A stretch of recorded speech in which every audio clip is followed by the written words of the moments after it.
How many blocks do you need to beat the final boss of Calamity? This is a question that has plagued me for well over a year at this point, and after countless hours of research on the wikis, testing mechanics in-game, and even developing some incredibly niche strategies never before seen on YouTube, I think I finally have an answer. 1.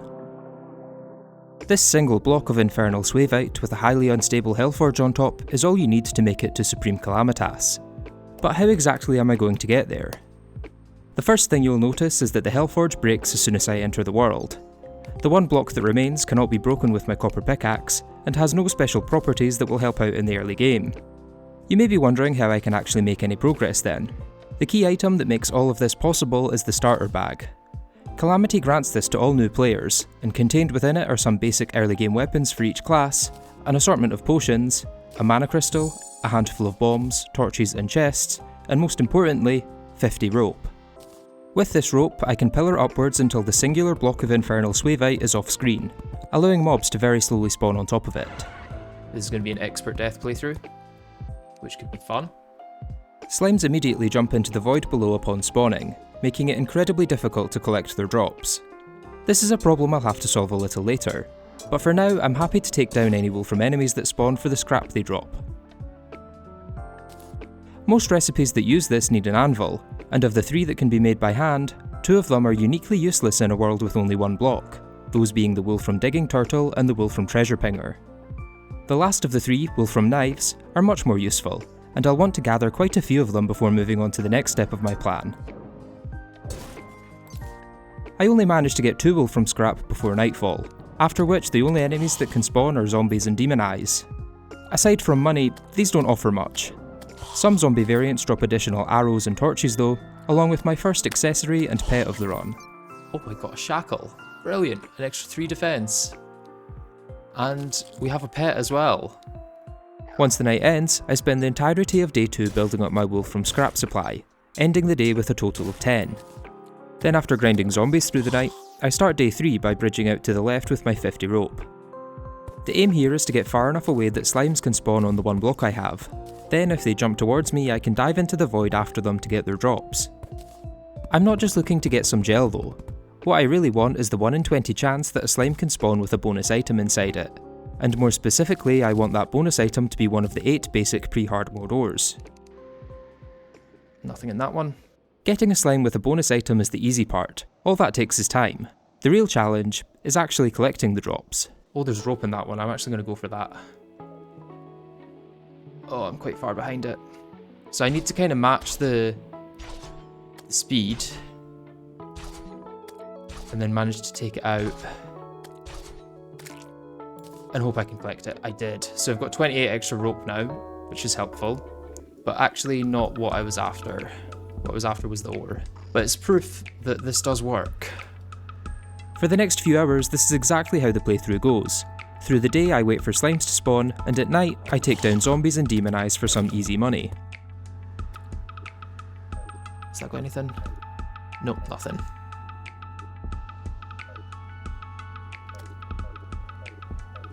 It's got nothing in it.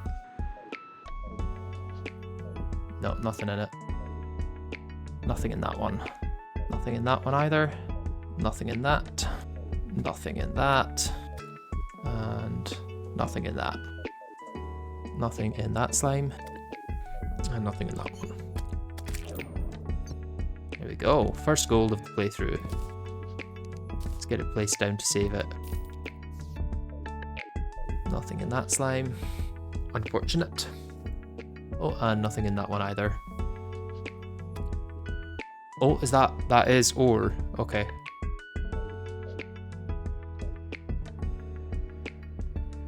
Alright, hopefully I can actually collect this. Oh, I didn't collect it. That is so painful. And it's back to waiting. As you can see, even if I get a slime to spawn with ore, there's no assurances that I'll actually be able to collect it. And that's with Wolfram Knives, which by a massive stroke of luck are almost perfectly suited to this task. With the speed slimes fall at, you need a weapon with a high enough velocity to be able to hit them on the way down.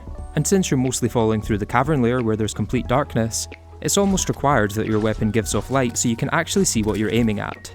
Thankfully, the Wolfram Knives do both of these excellently.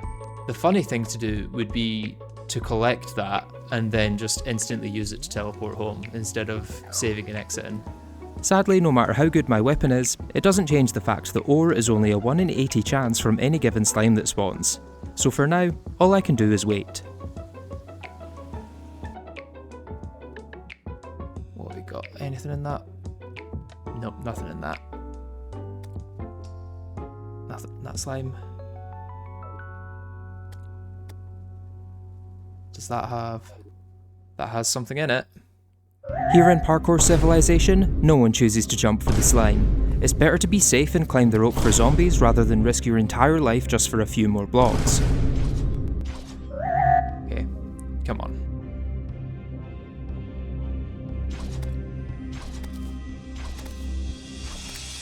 Oh, I managed to get it, 710 ore. That is huge. Huge, huge, huge.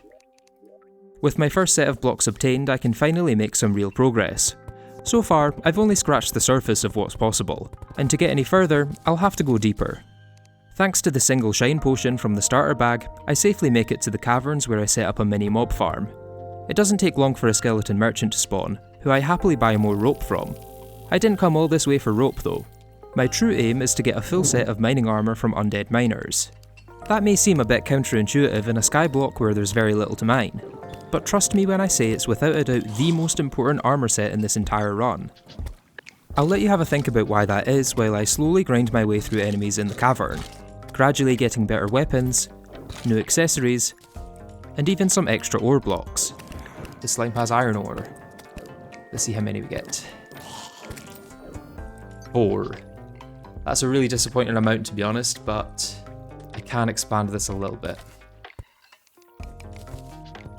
After some more time spent farming with the extra blocks, I was beginning to get a little worried that undead miners couldn't spawn on ores, but after a full 2 hours in the caverns, I finally get one to spawn. Oh, we got an undead miner. That's big. Let's use the rally on him. And I got some mining pants. That's actually the best one I could have got because it's the one thing I've not got equipped at this point. Okay, so good to know that that's possible because that is also necessary. Now that I know it's at least possible, it's just a case of waiting for more of them. Was there some ore in there? Yes, a planet ore. 13! Wow. That is huge. Let's expand.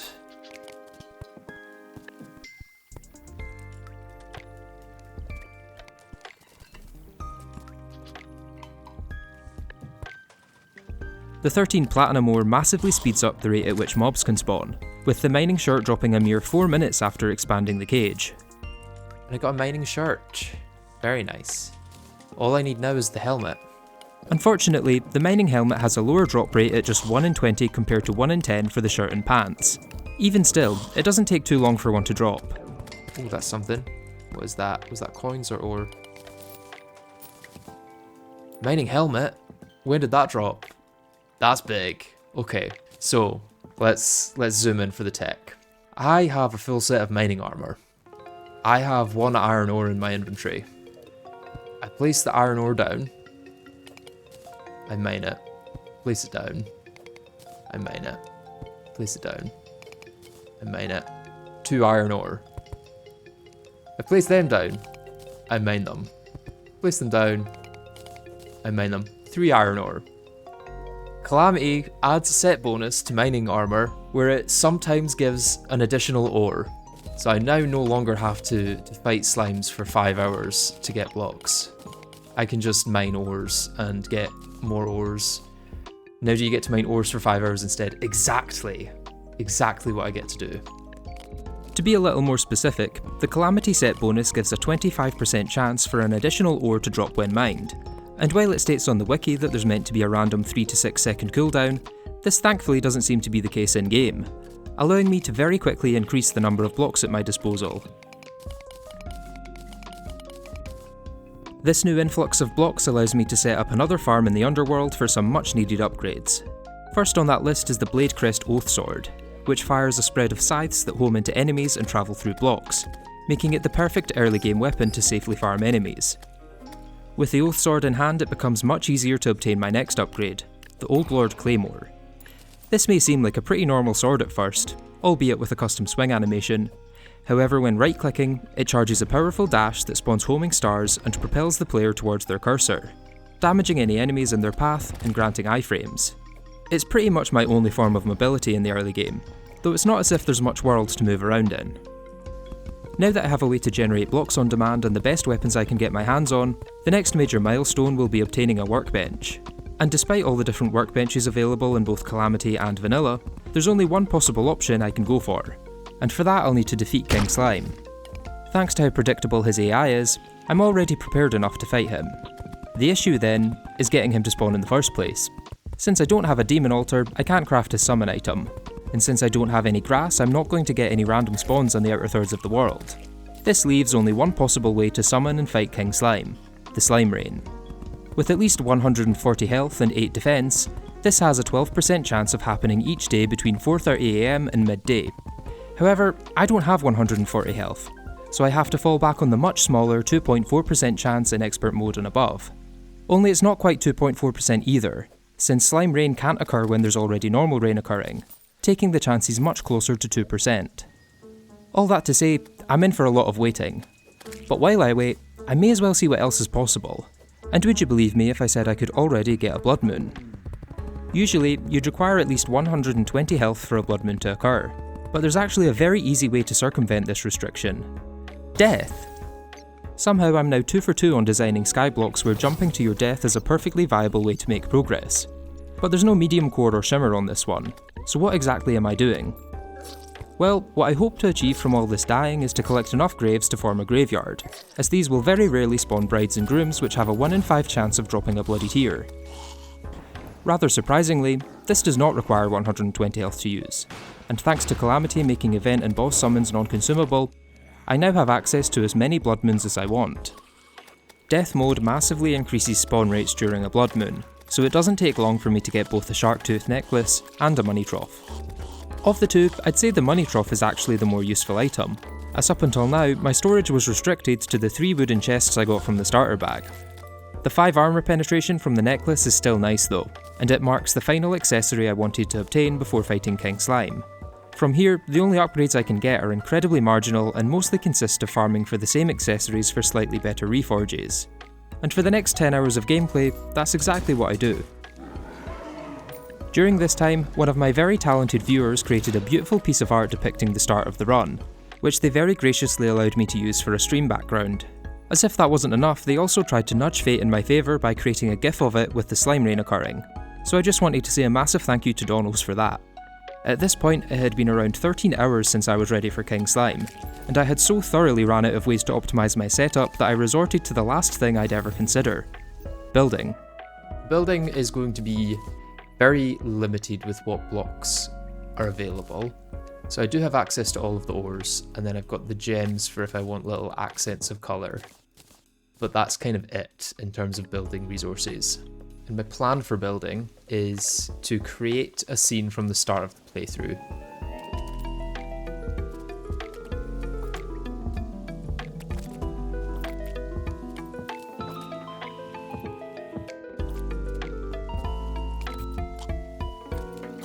That kind of looks like rope in the loosest sense. The rope here is made out of rope. It is indeed.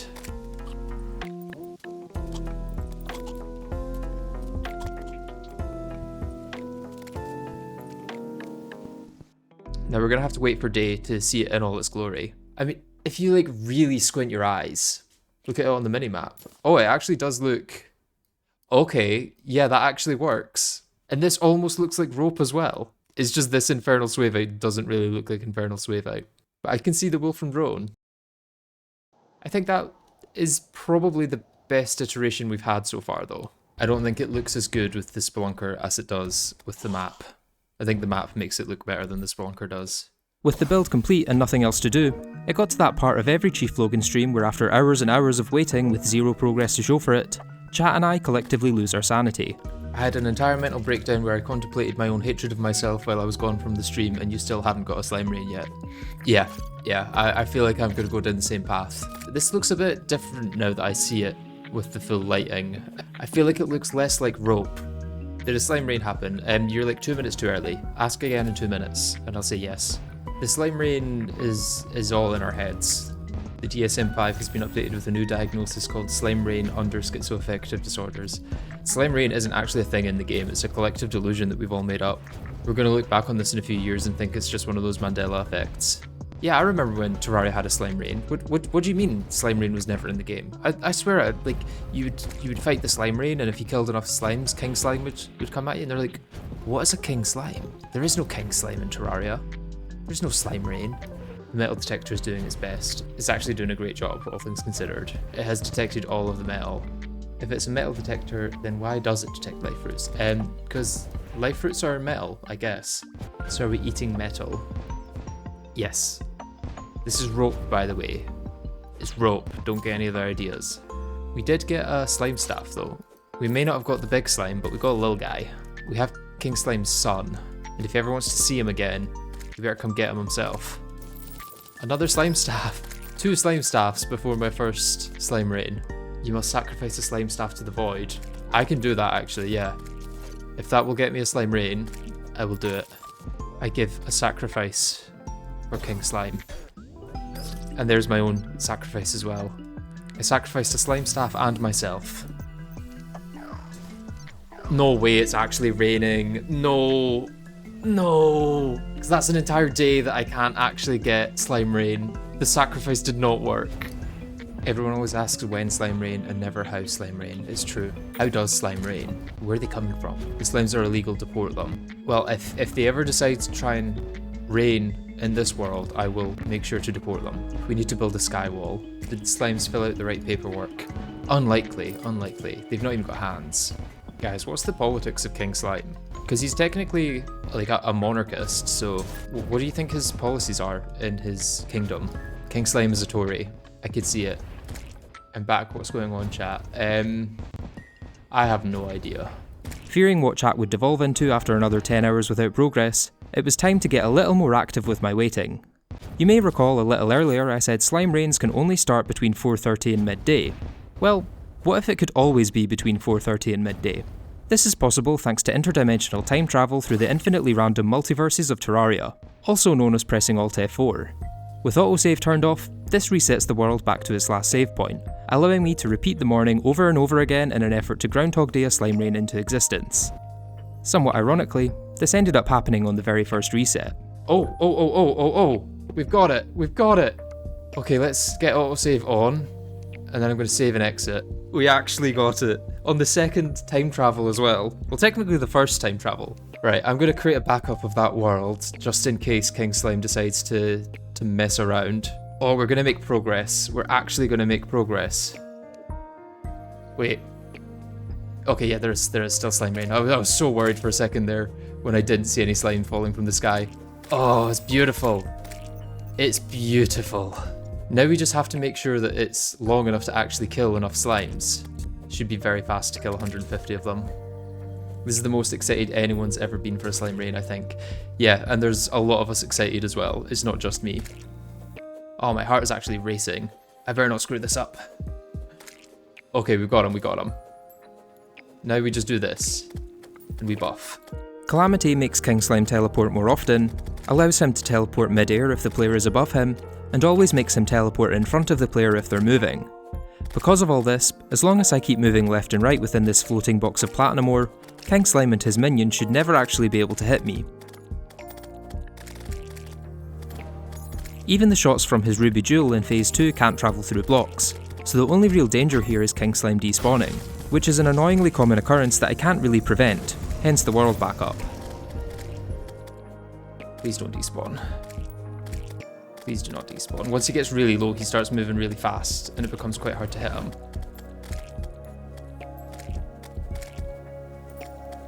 Progress! Progress. We have the treasure bag. The main thing is the solidifier. I did get Slimy Saddle as well. That was quite rare. And Slimy Hook. With the solidifier dropped by King Slime, I can now make some slime blocks and in turn, a slime workbench and an anvil, allowing me to craft my first combat ready armour set from some lead ore I mined into existence. Calamity gives this knockback immunity, making it one of the best pre-Hardmode armours in not only this Skyblock, but in pretty much any challenge that isn't a no-hit.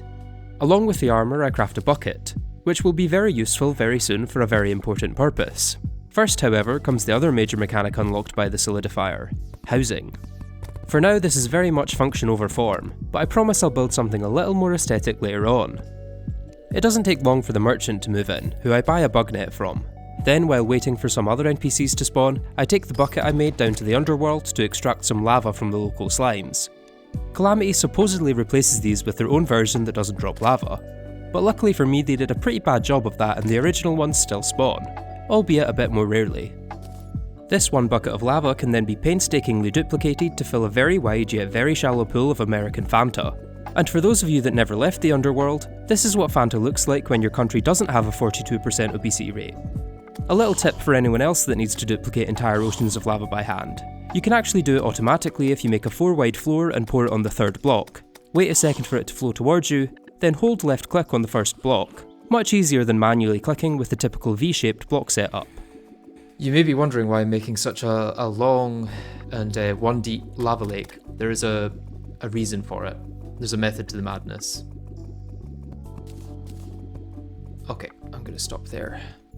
With the first of many lava lakes filled, I use my Old Lord Claymore to soar through the skies to find out which side of the world my sulphurous sea is on. The lower gravity of space allows me to recharge the Claymore's dash without losing much height, making it possible to get all the way to the edges of the world without having to place blocks to get there. Unfortunately, if I want to do any building there, then I still have to bridge out to it, but at least I know I'm not wasting time and blocks by heading to the wrong side.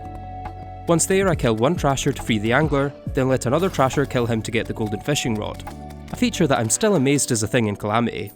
Hi, so it turns out the very morning that I wrote that line, Calamity released a changelog stating that they're removing trasher stacking in the next update, which is a pretty funny coincidence I thought I should mention. Personally, I'm all for the change, but I'll admit I'm pretty glad I started this challenge before it was implemented. Anyway, back to the video. After some Blood Moon bait farming in the underground, I now have everything I need to start fishing. But you may notice a slight problem. I don't have any water. Well, where we're going, we don't need water. You see, the fish in Terraria aren't like the fragile, delicate little creatures we have in the real world. These fish have survived multiple apocalyptic events and endure regular encounters with interdimensional cosmic horrors. So by comparison, a slight dip into some lava feels like nothing but a warm Thursday afternoon. If fish knew what Thursdays or afternoons were. At least that's how I like to think of it. But in reality this is definitely a bug, where fishing in lava or honey that's less than 1 block deep will treat it as if it's water. Surprisingly though, this is the only glitch that's needed for the rest of the run. Everything else is purely intended mechanics. If you've seen any Skyblock in the history of Terraria, then you'll know that fishing is a pretty big deal. It unlocks many new accessories, materials, potions, and even a very small chance of getting life crystals from golden crates. My first priority, however, is none of that. Instead, I aim to increase my fishing power as fast as possible to hopefully reduce the overall amount of grinding I'll have to do. That means fishing quests. A lot of fishing quests. There's a rather large problem with that though. I don't exactly have access to many biomes. Caught in corruption, that's annoying. In fact, I currently only have the surface, caverns, space, and sulphurous sea, so there's a pretty decent chance that whatever the quest fish is on any given day, I won't be able to catch it. High test fishing line. We kinda don't need that because I've already got the gold fishing rod which comes with that built in. Regardless, I push on and complete any quests I can while slowly increasing my health from the odd life crystal from a golden crate. 2 life crystals. That is big. That's very big. That means nurse. And before you leave that comment, yes, Calamity does add a recipe for life crystals, however that requires stone, and I won't be entering the Stone Age until post-Moonlord. Eventually I get a little tired of fishing, so get started on an arena instead. Since I'm in a small world, it doesn't take much to get to the low gravity of space, so along with building above I also build below, where I find the old man and the promise of something much more exciting than fishing. That night I take him up on his offer and it actually doesn't go all that bad.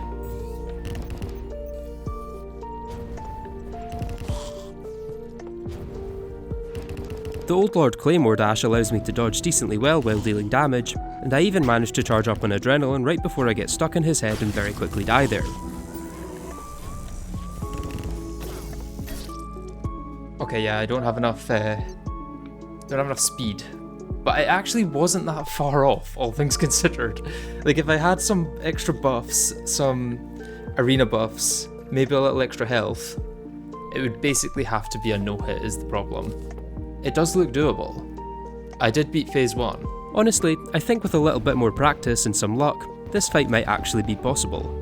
And so, it becomes another part of my daily routine. In the morning I check the quest fish and complete it if possible. Then through the day I either improve my arena by expanding it, adding torches, or changing my mind and deciding to remove every second platform, or spend that time fishing to very slowly increase my health, before capping it all off by dying to Skeletron, or dying to Skeletron. Throughout this grind I finally hit the magic number I've been aiming for this whole time, 200 health. Oh, beautiful. Beautiful, beautiful, beautiful. There we go. Hitting 200 health in Terraria is the equivalent of becoming an adult in real life. You finally feel confident enough to go out and explore the world on your own, can join in on many events that were previously closed off, and there's a 1 in 3 chance each night that you'll feel an evil presence looming over you. Thankfully, unlike the anxiety-inducing, uncertain nature of joining adult life in the aftermath of the global economic shutdown where almost no future is safe from the impending doom that is artificial intelligence, I was actually ready for the Eye of Cthulhu.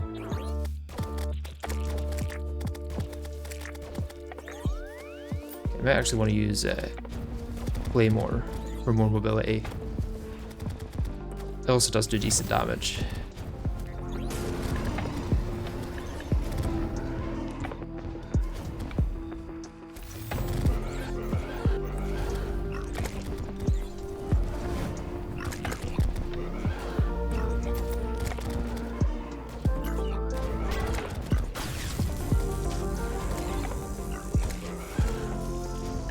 Oh, that was easy. That was super easy. Why was that so easy? So we've got our Demonite. Oh, we got Death Stare Rod. It's shoddy, but chances of getting that were very low. Shield of Cthulhu, don't know if it's worth using that. But Demonite I can duplicate at least. So let's do that. Calamity's mining armor set bonus works on Demonite as well, allowing me to renewably farm it just by placing it down and mining it again. This isn't particularly useful right now, but it's good to know it works as my only other source of Demonite will be from the Hive Mind, which, as you might have guessed from the lack of any corruptible tiles, is a long ways off. What isn't a long ways off, however, is the Acid Rain, because it's happening right now. Unfortunately, this also doesn't offer much. The caustic tier used to summon it would be very useful to force rain for some extra fishing power, but sadly you need to be standing near water to craft it, and while a shallow pool of lava may trick some fish into thinking it's water, it certainly won't trick me. That means my only real upgrade from taking down the event comes in the form of the Rusty Beacon prototype, a pretty decent sentry that's mainly useful for inflicting the irradiated debuff, which reduces enemy defense and deals damage over time. It should be pretty helpful for taking down the next, and dare I say much more important, event. To get that though, I first have to spend almost 2 entire days waiting for Goblin Scouts to spawn, which for some reason appear to be much rarer than they usually are. Oh, there we go. I thought I heard a different hit sound. Once I gather enough tattered cloth from them, I can combine it with some acid wood I got from sulphurous crates to make the Goblin Battle Standard, which I then use to summon a Goblin army. Oh, and it's not consumable. Perfect. Now I could hide, but these guys are going to be pretty easy, I reckon, so...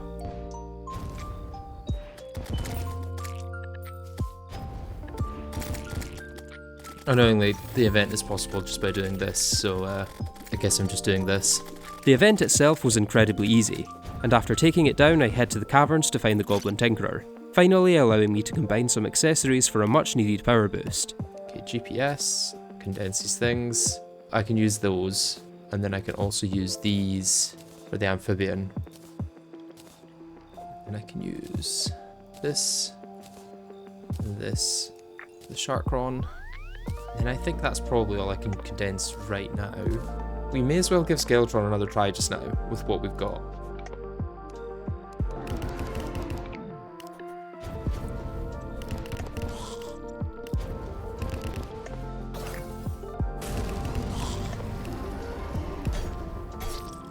Unfortunately, that power boost still isn't enough to take down Skeletron, so the next day I do some fishing in the space layer to catch sky crags. Within these are cloud blocks which I can craft into fledgling wings thanks to a recipe added by Calamity, meaning I don't have to go for the 1 in 40 chance of getting one from sky crates. By this time the Dryad has now shown up thanks to me defeating the Eye, so I buy some acorns from her and get started on a tree farm. I don't have any grass to plant these on, but what I do have is some sulphurous sand I found in some sulphurous crates. This cannot be purified into normal sand by any method I can find, but regardless, it remains one of the most useful blocks I currently have, as I can still plant acorns on it to get a steady stream of acid wood. Unlike the Dynasty wood I bought from a travelling merchant but never found a convenient time to mention until now, acid wood is part of the Any Wood recipe group, allowing it to be used as an ingredient for many new items. Chief amongst these are storage components from the Magic Storage mod, which I can combine with gems I got from some crawlers to make a surprisingly early storage system, complete with a crafting terminal and even some demonite storage upgrades courtesy of the Eye of Cthulhu. Setting this up really felt like the culmination of many disparate aspects of the run all coming together to create something much greater than the sum of its parts, which is exactly how I've come to feel about one block as a whole. When I started this playthrough, it was very much a solo project. I had meticulously mapped out the entire progression from start to finish long before starting the first stream, but the one thing I didn't account for in all my planning was other people. Within days of beginning the run, there were already some similarly insane individuals wanting to take on the challenge themselves, with them even doing their own researching, theorising, and testing to see what was possible in this very limited world. One block was no longer a one-man operation, it was now a full-blown community project. Throughout the rest of this playthrough, I'd like to highlight some of the incredibly interesting mechanics discovered by these pioneers. Starting with Nicole, who found that by placing down a large block of ore on the surface, you could actually get an astral meteor to hit after defeating the Wall of Flesh, with it even generating the monolith structure used to spawn Astrum Deus.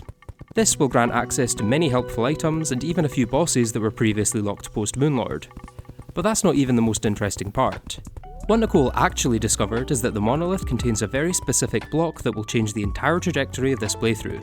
I don't quite want to spoil that surprise just yet, but I also don't want to keep you waiting for too long, so let's push forward and wrap up hard mode so we can get to the big reveal. The Wall of Flesh in this playthrough is a rather unique challenge, and I don't mean the fight itself. I'm talking about the fact that it requires a completely enclosed area to spawn in and move through, otherwise it will slowly sink below the world and out of reach. The tops and bottoms of this arena also have to be 2 blocks thick for him to even detect them, making the construction quite a slow and tedious project. Now I should clarify that this in no way means the fight is easy, just that I'd prefer to spend multiple hours trying to defeat it in only half the world over the monotony of expanding the arena any further. Finding a weapon that can deal enough damage to defeat the wall in such a small space is quite difficult, especially when you consider how few options are even available in such a limited map. So I take some time to test and consider all of my options. The Star Fury allows me to bypass the Hungry, but only deals around half of the Wall of Flesh's 23,000 health by the time I reach the end of the world. The Demon Scythe deals much better damage, but having to manage my mana makes it much harder to manage my health, with both of them draining pretty quickly. The Bladecrest Oath Sword is truly the simplest weapon in my arsenal, with the only aim required being to make sure my mouse is on the right half of the screen, which in this case happens to be the left. Ironically, this only makes things harder as the Oath Sword fails to differentiate between the wall itself and the Hungry, resulting in many of them breaking off to feast on my remains. What other weapons have I got? Very few, it would seem. It would be funny if Caustic Croaker Staff was actually the way here. In fact, I'm gonna have to try it just for the meme, because I trashed this in my Sentries Only video. This could go horribly wrong, or this could go horribly right. Turns out it was horribly wrong, so I instead decide to try another sentry that has worked for me in the past. Is resummoning the Rusty Beacon the move? It could be. Until all of the Hungries come out and try and kill me. We're kind of just having fun with it at this point, seeing what stupid methods might actually beat the Wall of Flesh. Sticky Spiky Balls could actually work. Receives a small boost in damage and velocity after bouncing off an enemy. Bouncy Sticky Balls could be an interesting option. Oh here, that's actually doing quite a lot of damage. Not bad damage. Not good damage either though. After testing out nearly every weapon I could think of and not coming close with any of them, I decided to fall back on the one that I knew for a fact would work, only to find that it didn't. He's not managing to hit. No, it's not hitting. Blocks are just blocking it. Turns out the arena Nicole used in her fight against the wall was much taller than mine, so the Blood Rainbow had plenty of space to rain blood below without any blocks getting in the way. Even the one weapon that was confirmed to work well against the wall wasn't enough without some serious arena reconstruction. That's actually so sad, yeah. I was now at a bit of a crossroads. I could either spend the next hour expanding my arena into the other half of hell, or continue trying increasingly niche and unlikely weapons against the wall in the hopes that one of them is secretly overpowered and able to take it down in 30 seconds. But there is another option. Tonight is the night. Trust. By this point, I'd been fighting Skeletron almost every night since I unlocked fishing, and dare I say I was actually starting to get pretty good at it. The longer I used the Old Lord Claymore, the more I became accustomed to its very particular style of play, and I must say it's one that I now thoroughly enjoy. Don't get me wrong, I wasn't anywhere near no-hit levels of dodging with it. I was much more at the thanks Xerox that potion sickness ran out when it did kind of level. But if it works, and that night Skeletron fell. There we go. Unlocking a very limited yet hopefully very powerful set of weapons with which I could wage war against the wall. But before moving on to hard mode, I want to make good on a promise I made to both myself, and now you earlier in this video, by actually building something a little more aesthetic than some NPC prisons. Okay, sorry for making you all homeless. Promise you'll get a nice house soon. I decided to stick with the theme I used for the last build by creating something inspired by the playthrough itself. And considering just how important this one thing was for progression, the decision was clear. I don't know if that quite looks like what I'm going for. Kinda actually. Question is where the gems go though. There's going to be a ruby gem here, let's say, and then maybe a sapphire here. That and that. How does that look? That looks pretty good, I would say. Of course, once I build this up here, I'm now going to have to basically copy paste it down below. That's maybe it. And then I'll make them like too thick here, like that. And then I need it to come down in a bit at the bottom. Not much though. This could work. How does that look on the map? Yeah, that looks a bit like King Slime, I guess. Two like that. And three like that. And that's where the crown sits.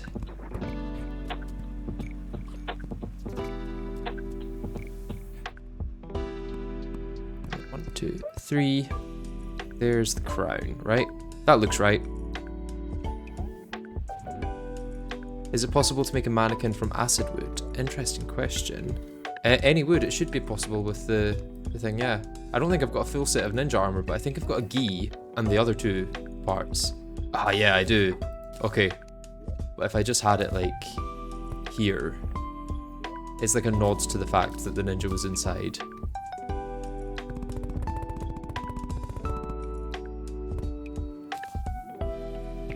Yeah, this, I'm quite happy with how this turned out. Looks pretty good. Got a clothier as well. Can get a dash that I'll never use. With the build complete and the clothier moved in, there was only a handful of things left to do before hard mode. First was disassembling and then promptly reassembling the giant floating sandwich of ore that I'd built, as even more tech had been discovered between streams that made it rather pertinent to move this to the level surface. More on that later. Next, I spend a little more time fishing in the sulphurous sea. You may have noticed that I have a pylon here, however, it hasn't actually worked the entire time it's been there, and I'm beginning to get a little tired of running over here to check fishing quests every morning. Despite being able to buy the pylon just fine, you can't actually use this until there's at least 100 sulphurous tiles nearby. Thankfully, these are somewhat common drops from sulphurous crates, so it doesn't take long to get the pylon fully operational. A side effect of this is that I collect some excess sulphurous sand to turn into glass, which I can then combine with some grenades to make flash rounds, a type of bullet that allows the arms dealer to move in.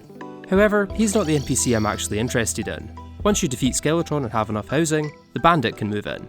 She's intended to be the arms dealer equivalent for rogues, selling many weapons for the class throughout progression. I buy the 3 that are currently available, and after some testing I find that the Kylie works best against the wall of flesh, dealing much more damage than anything else available. I think this is doing pretty good damage, it's like 400 DPS. Definitely good enough to take it down. With my weapon secured, it was only a matter of time until the wall would fall.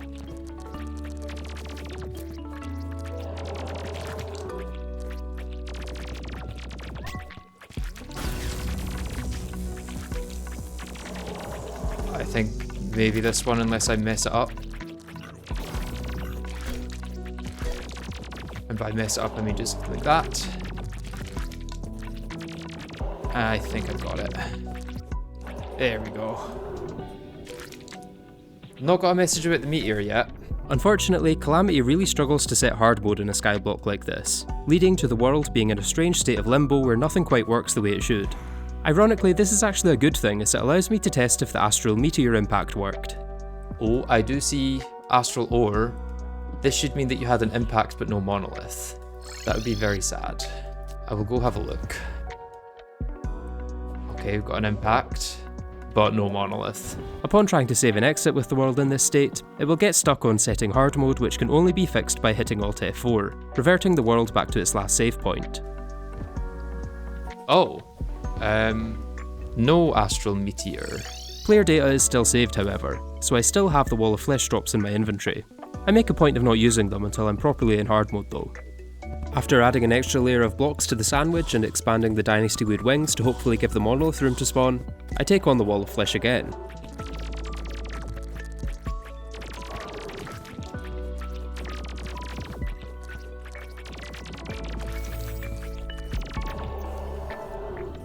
It actually set hard mode this time. And a star has fallen from the heavens. With hard mode successfully set, it was time to check if the monolith had properly spawned. And as I fell towards the sandwich, I was very, very thankful to find that indeed it had. Monolith. Then after saving a backup of the world, I returned to collect the true treasure I'd gone to all this effort for.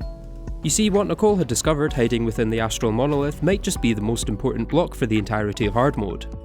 She found dirt. That's right. Within every monolith is a grand total of 8 astral dirt. That may not sound like a lot, but surprisingly it's all that's needed to farm dozens of new enemies, harvest exotic plants and materials, summon many new bosses that were previously locked behind Moonlord, and with enough care and patience, even grow entire biomes. More exciting than that, however, is that I've now got to the point in the video where it's no longer a spoiler to talk about the mousepad I've created in collaboration with Eclipsify Designs. The design by Art of Dean draws heavy inspiration from this playthrough, featuring my early game progression from struggling to defeat a slime to defeating King Slime himself, and eventually calling down meteors from the heavens just to collect some dirt. There's even a couple of Easter eggs in there for other playthroughs that fans of the channel may be able to spot. Eclipsify sent me my own mousepad a couple of weeks ago and I couldn't be happier with how it turned out. It's very high quality and the design looks just as amazing in person as it does online. It's also huge. I've always used a small mousepad in the past and I never really knew what I was missing with a larger one. If you're looking to buy a new mousepad, then I'd highly recommend checking out this one. I do earn a commission on each one sold, so by buying one you'll be supporting the channel and helping me make more videos just like this one. Speaking of, let's get back to it. The first thing I do with this astral dirt is convert it into normal dirt using purification powder bought from the Dryad. I can then plant some hallowed grass on it with seeds I also got from the Dryad, which surprisingly allows hallowed mobs to spawn even though I don't have the biome. The main target here is pixies, but I may as well multitask while farming these, and I have just the right task to do so. With my Old Lord Claymore dash and the glide of my wings I can fly to the ocean, but this time I can place blocks without having to bridge all the way over thanks to the ice rod. I built some basic housing here for a pylon, then moved my hallowed grass over so I can farm for both pixie dust and a pirate map, as pirates are, for potentially the first time ever, actually useful in this playthrough. While farming it starts raining, so I switch gears to instead farm cloud elementals for one of the best early hard mode weapons. While doing so, I'm rudely interrupted by a message warning me of the arrival of the twins. Usually in vanilla you'd have to break a demon or crimson altar for the mix to spawn, but since Calamity reworks the way hard mode ores and altars themselves work, they're set to randomly spawn from the very start of hard mode. Oh, nothing. Brilliant. Okay, let's give them a very unserious try. I actually don't want to defeat any of the mech bosses yet though, which is just as well as I have absolutely no chance with my current gear. Without Souls of Night or Light, I can't craft their spawn items, so I first want to get these as random drops from normal enemies, which only happens if they haven't been defeated yet. Since Calamity makes boss summons non-consumable, once I have one of each I'll be able to take them on as many times as I want. I do not think you could beat them. Yeah, you might be right on that one. After collecting enough pixie dust I make a set of fairy wings, giving me not only excellent flight stats, but also a much appreciated extra 60 health. While I'm talking about accessories, I should probably backtrack and explain how I got this giant tortoise shell without a jungle biome. Well, it's actually super easy, as Calamity adds an enemy to the sulphurous sea that drops turtle shells, which I can combine with one of the many giant shells I got in pre-hard mode to make one of the best defensive accessories in early hard mode, granting 15 defense, 5% damage reduction, and immunity to knockback, with some very minor downsides that I can mostly ignore. Back in the present, I place down a bunch of graves near the Dryad so she'll sell me crimson seeds.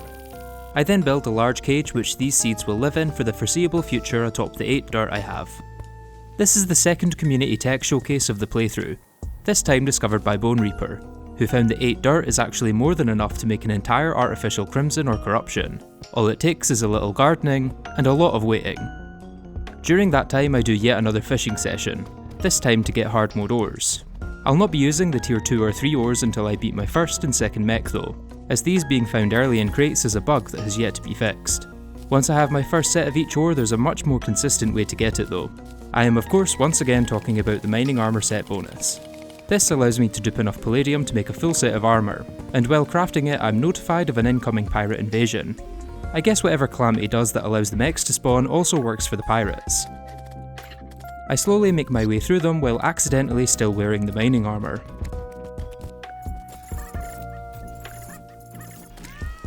There we go, not too bad. Didn't get either of the drops I wanted, I don't think. I did have palladium armor in my vanity that whole time. That was very silly. By the time I'm done with the pirates, I return to my crimson grass to find exactly what I was looking for. Okay, we've got thorns. A little known fact is that these count as crimson tiles, meaning with enough patience, care and patience, I'll be able to slowly cultivate enough of these to create my very own crimson biome. Getting the 300 thorns required to count as a crimson biome is going to take a lot of time though, so it'd be really nice if there was a way to speed this up. The Cosmolite added by Calamity might be your first thought, but this skips time rather than speeding it up, and regardless it's not actually obtainable as I don't have Souls of Night or Light yet. I already have an enchanted sundial from fishing, but while this speeds up time it doesn't speed up plant growth. You may then be thinking I should craft a bed, but sadly all the recipes for beds require silk which I don't have access to. This is the first area where the pirates end up being surprisingly useful, and after farming through a blood moon at the ocean I now have the map needed to manually spawn them. Throughout the event, the various pirates drop golden furniture that they presumably stole, and among this furniture is the golden bed, which as far as I'm aware is the only bed I can actually obtain without access to silk. I don't get the other drop I wanted from this, so we'll have to return to it later, but at least now I can finally sleep for the first time in the playthrough. It's not just a case of waiting for the thorns to grow themselves however. This plant is surprisingly hard to grow and requires constant upkeep. It may not literally be watching grass grow, but damn is it close. The Guide to Crimson and Thornification. Thorns cannot grow over existing grass or mushrooms, so these will need to be carefully pruned to give your thorn space to flourish. Thorns will avoid touching other thorns when growing, leaving small gaps between them. As such, it is advised to have a plot of land much larger than the number of thorns you need. Thorns will grow up to 6 blocks away from the closest block of crimson grass, so soil should be replaced regularly for a healthy plant. Thorns are incredibly fragile and great care should be taken when handling them. They will wither away at the slightest touch from yourself or any of your equipment, which could lose days worth of growth. Drills are preferred over pickaxes for any garden work, as the more precise nature ensures it won't disturb this delicate ecosystem. Follow these rules and you'll be on your way to a thriving field of thorns in no time. Well, actually quite a lot of time.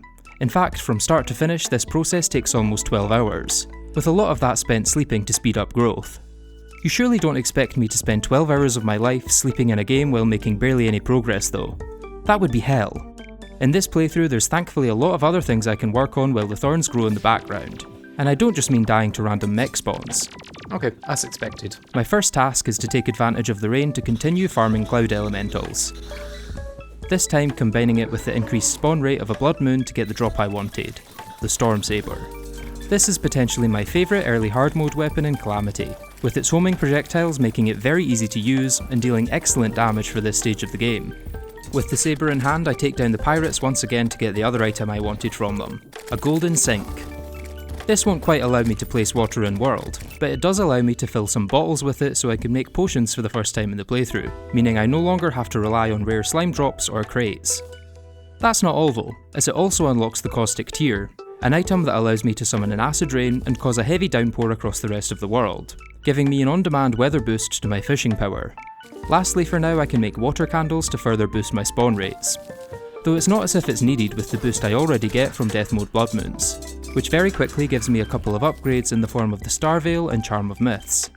Aside from speeding up thorn growth, having a bed is also very helpful for increasing the rate at which I can complete fishing quests, which I've continuously been doing in the background whenever possible. This leads to a routine of sleeping away most of the day while tending to the garden, then waking up to check on the angler quest each morning. Underground tundra. Not possible.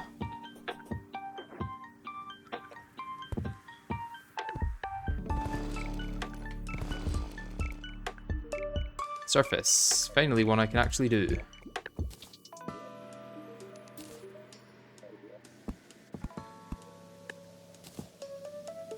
Eventually, the angler gives me a lava-proof fishing hook, which is the main reason I've been completing quests this whole time. After adding it onto my tackle bag, I can finally stop gaslighting lava into thinking it's water, and start fishing the intended way.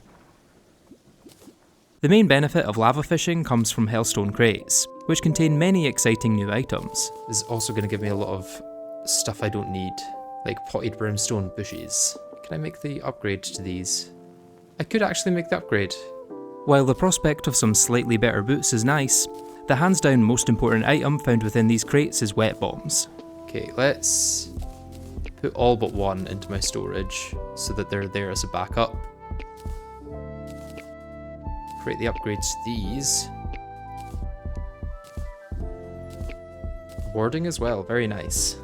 A side effect of all these crates is that I now have a bunch of obsidian lockboxes and no way to open them. Thankfully though, Calamity offers a solution to that, but it's rather convoluted. First I'll need to visit the Clothier, who Calamity makes sell a golden key in Hardmode. I then throw some water bombs at one of my lava lakes and collect up the obsidian it forms. These can then be combined with 5 bones, which Calamity causes Skeletron to drop, to make a shadow key using a recipe also added by Calamity, allowing me to open these lockboxes for some overshadowed and underpowered weapons from pre-hard mode. It's not all for nothing though, as the treasure magnet will be quite useful for collecting the dirt I break while tending to the thorns. Many of the weapons also have upgrades, such as the Hellwing bow being upgraded into the Flarewing bow, which just ends up being worse than my Storm Saber while testing against the Wall of Flesh.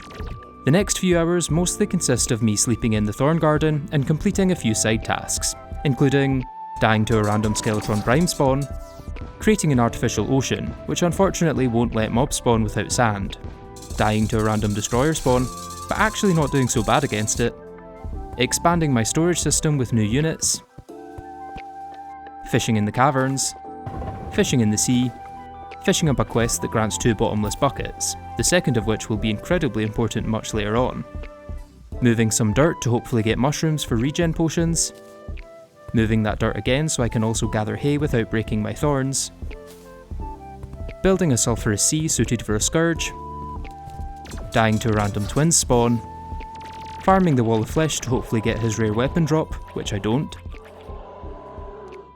and finally, another random destroyer spawn. I think the clouds might be doing more damage than my swords are, to be honest. Although thankfully, the destroyer himself isn't dealing too much damage to me.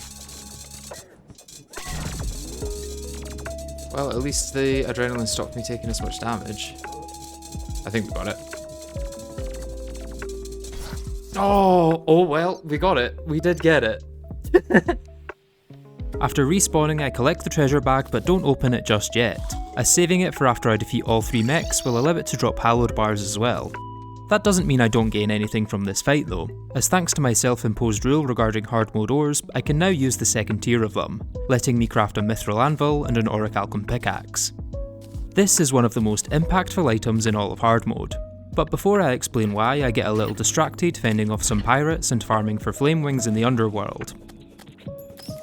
Then of course checking in on the Thorn Garden, which is coming along very nicely. With that out of the way, let's get back to the orichalcum pickaxe. At first glance it appears entirely unremarkable. Sure, I can now mine up adamantite and titanium, but if you haven't noticed, this is a skyblock, so it's not as if I just have those laying around. What I do have, however, is the single block of infernal swavite that started this entire playthrough, and thanks to the power of this pick I can now mine it for the very first time, a mere 47 hours into the run. Of course, I didn't just pick infernal swavite as the one and only block in the world without reason. It is in fact the only block I could find in the entire game that works for a 1-block run. But to show you why, I'll first have to use my trusty set of mining armour to gather some more.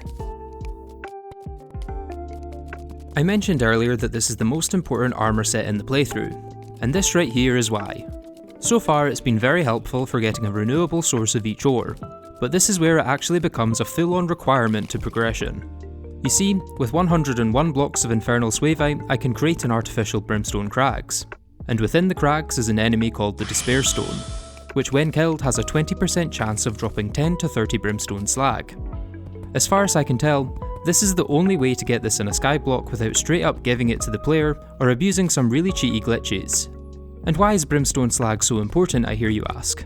Well, it's one of the 3 items required to craft the Altar of the Accursed used to summon Supreme Calamitas, making it a vital component for my final goal of the playthrough. That's a long ways off though, so for now I settle in for a fishing session in the crags. The main benefit of crags fishing is Hellstone, which has a chance of dropping from Brimstone crates in both bar and ore form. So you know what that means. Alright, we'll stop there, that's a nice number to get. With Hellstone and Infernal Suavi, I can then make Unholy Cores, which can be used to make a whole array of new weapons. For now I make the sword and after some more duping, the bow, but both end up being outclassed by my Stormsaber, once again defending its title as the best early hard mode weapon. I then return to sleeping among the thorns until I'm interrupted by my first solar eclipse, which can now occur thanks to me defeating a mech boss. There's really not much I can get from this, so it mostly just wastes some time that could have been spent sleeping. Soil is worth more than gold. Considering there's 8 soil in the world, yeah, a lot more. Logan out here producing the box of incomprehensible pain and suffering. Yeah. Sometimes it's gotta be done, is all I've got to say. It's done! Brilliant. That one thorn over here. Right. I need to not touch anything. A couple more for safety so you can remove the dirt itself. Yeah, I'm gonna keep the dirt there for now and let it grow up into these corners, and then I'll remove the dirt. But what it means is that I can start fishing now at least. Is there a way to obtain crimson blocks now that you have the biome? Unfortunately not, so it's going to be the most fragile crimson biome in existence.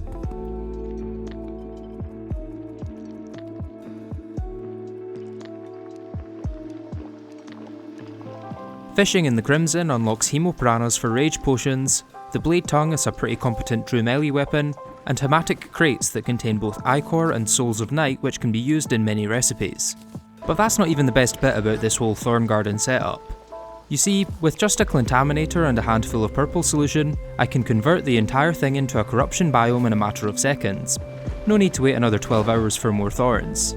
This grants access to all the corruption equivalents to the Crimson items I just fished up. Eboncoy for Wrath potions, the Toxicarp is a pretty incompetent ranged weapon, and defiled crates containing Cursed Flames and even more Souls of Night, which I combine with some Unholy Cores and Essence of Havoc to make a charred idol I can use to summon the Brimstone Elemental.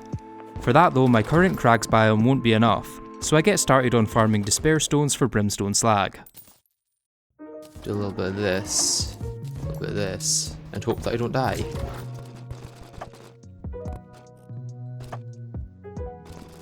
I then double back to my thorns and lay down some corrupt grass which should hopefully be enough to spawn a hive tumour. The ensuing fight with the hive mind is incredibly easy considering I have hard mode gear, so I fight it a second time for even more drops, using the additional Demonite bars to craft the Dark Master. Projectile damage increases for every hit point above 400. With that, I head back down to the Underworld to make a very long Crags biome, then decide to give Brimmy a test run without any buffs. Let's see what it's like.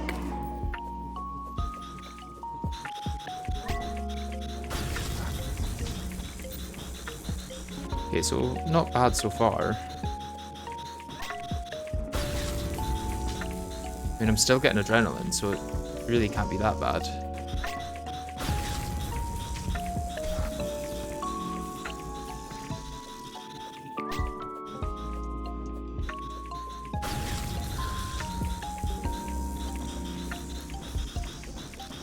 I really don't mind the Brimstone Elemental fight. It's probably one of the ones I'm naturally a bit better at. That was honestly so much easier than any of my fights against the mech so far. So to take advantage of that, I fight her another few times to get her best weapon drop, the Hellborn.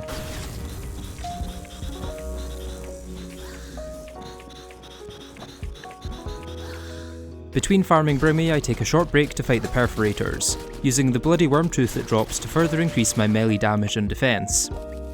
Usually this would already be upgraded to the bloody worm scarf for an extra 10% damage reduction, but it seems something already ate this world, so the worm scarf is not on the menu. And this is supposedly very good. Let's see. Okay, yeah, that's pretty good. Touch the targets with the gun for real power. Okay, so it's a true melee gun. Okay, so it's a 10-second boost after.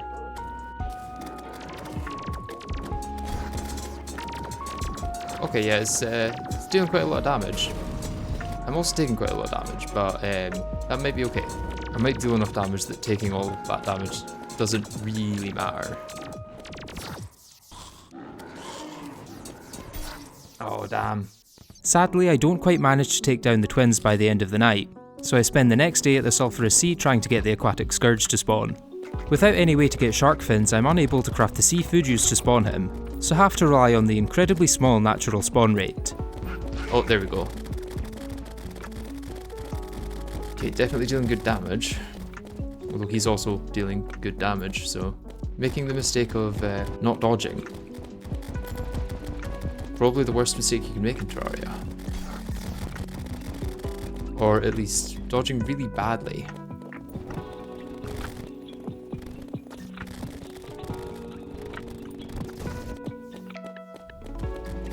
Okay, managed that.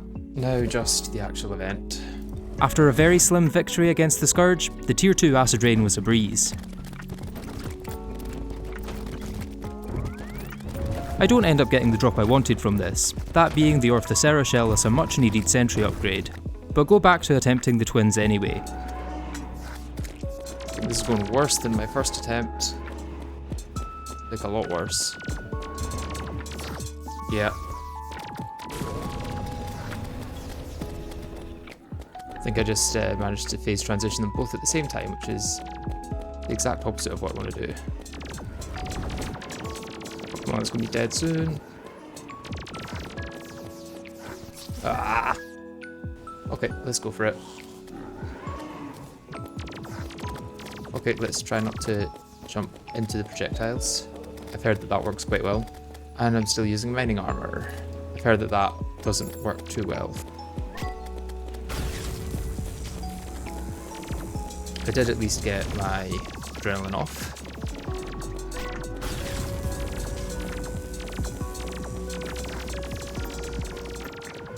Okay, I think I got it.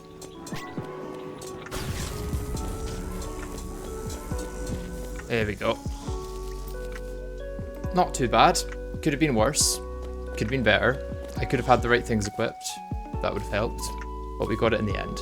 With my second mech down, I can now allow myself to use titanium and adamantite, but honestly these don't offer much, so aside from upgrading my Hellforge, I mostly skip this tier.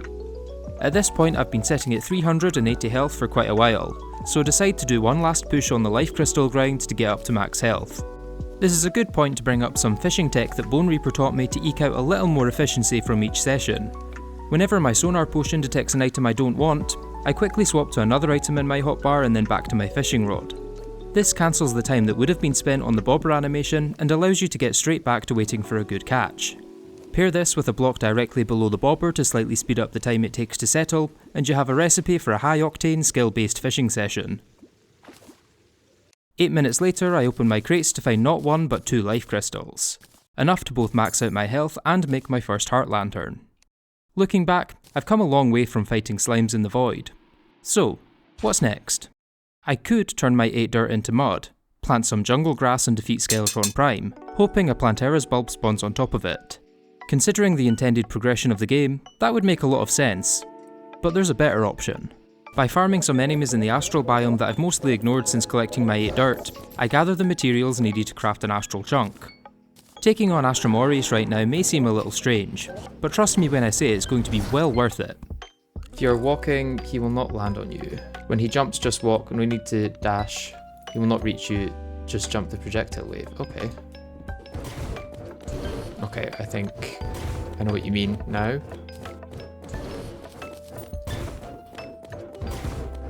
Yeah, like that. Slime is falling from the sky. Another King Slime attempt. What? We're back to the start of the playthrough, guys.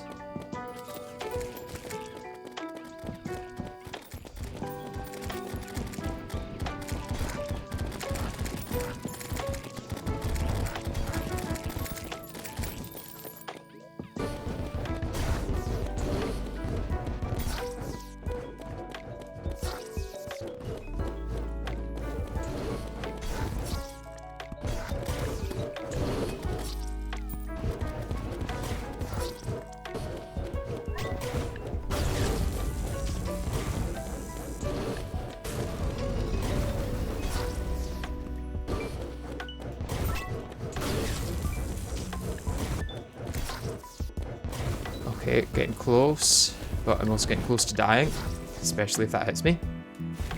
A few seconds on a heal, and then I might actually be able to do this.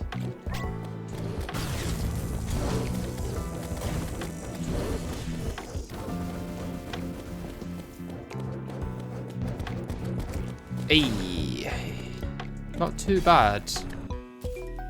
Astrum Deus drops some really good weapons and a permanent upgrade to my adrenaline, but that's not why I fought him so early.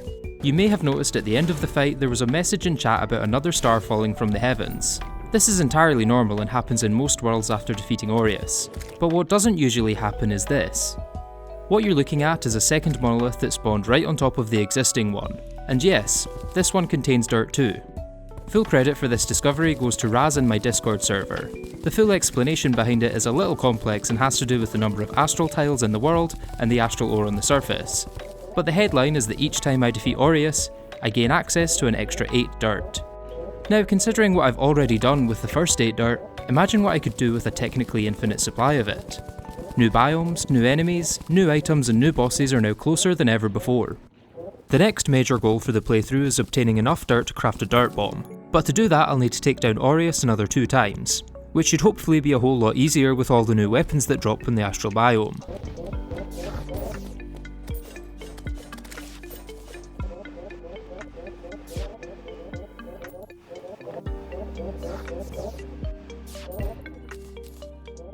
Oh, this is more damage for sure. And homing. Yeah, this is definitely more damage than the other 2 options. After some testing, I decide to go with the Astral staff, which means respecking into mage. I start this by doing some fishing in the astral biome to get a bunch of astral crates, which I then open to get meteorite ore and bars. It's not quite enough for what I have planned, but that's nothing a short mining armor dupe session can't fix. Once I have enough meteorite, I turn this into a comet shard and consume it for an extra 50 mana. Then, while trying to craft some mage potions, I notice something I probably should have thought of long before now. Deathweed is an issue though. I maybe need to set up a deathweed farm. I fear it might be that point where I actually have to start farming. Initially, I set up a farm in the caverns before remembering that herbs grow 6 times faster on the surface. A very useful fact I don't see talked about often. I then decide to aim for an armour upgrade in the form of the Brimflame set, which requires taking down the Calamitas clone.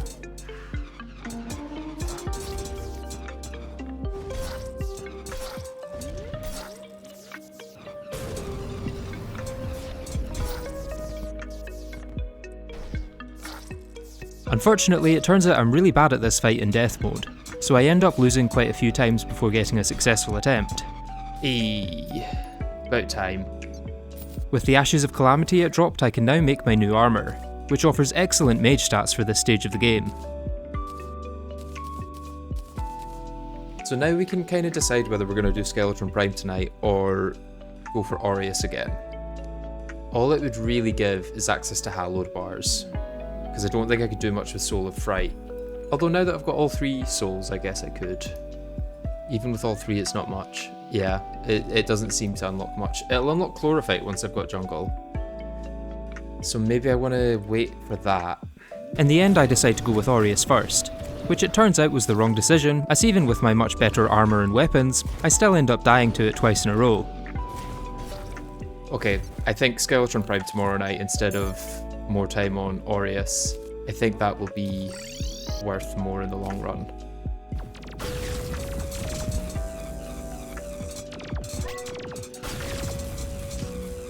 The fight actually goes really well up until the last few seconds, where a rogue probe decides to become my number 1 op. Probe causing me to bounce, not good.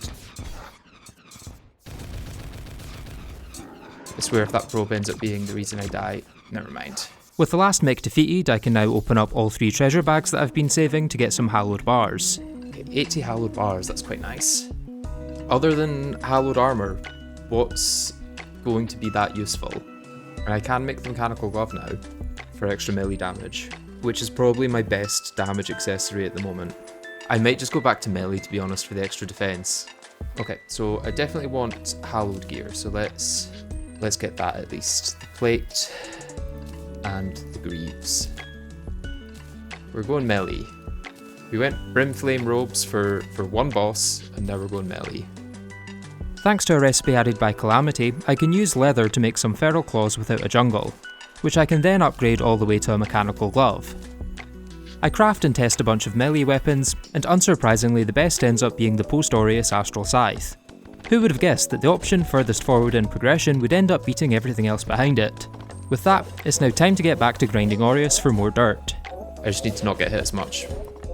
Simple as that.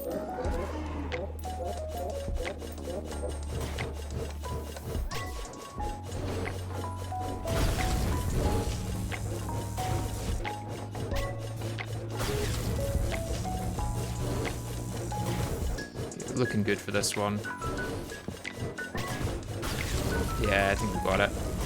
More dirt incoming. Was that a no-hit? I think it depends if you allow hallowed armor when it comes to no-hits. I would be scared to say it was a no-hit. Yeah, this is why I wanted hallowed armor, to be honest. That made it so much better. But what I want to do now is... Wait, did we get the message? Yeah, a star has fallen from the heavens. Nice. So let's go mine that star from the heavens for extra dirt.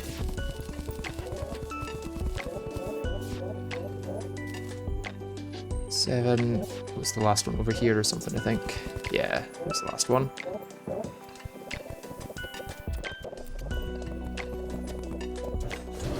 Okay, hopefully he's dead very, very soon. There we go. All I need is one dirt now. And we're at infinite dirt. There we go. Now we can get to how a lot of Skyblocks start. 32 dirt, which is enough for a dirt bomb. Dirt bombs require 25 dirt to craft, but when exploded they generate up to 57 dirt, which can then be used to craft even more dirt bombs and repeat the cycle, allowing for a much faster and easier way to generate dirt than fighting Aureus for a mere 8 blocks of the stuff. Eventually, I try a tip from Raz for how to farm dirt much more effectively by running between 2 walls while throwing dirt bombs and dynamite, which works a charm and allows me to get hundreds of dirt blocks in no time.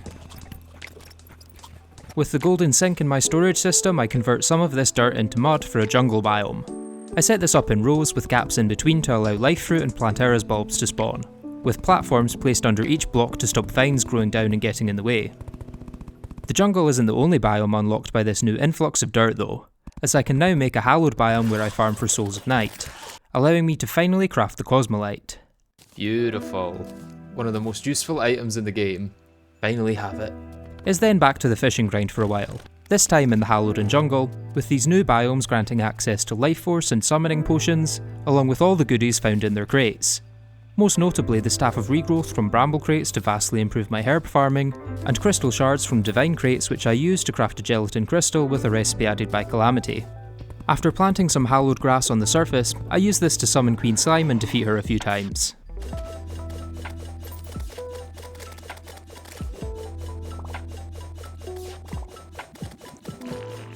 None of her drops are all that useful, so I mainly do this for fun and to show that it's possible to fight her at this point.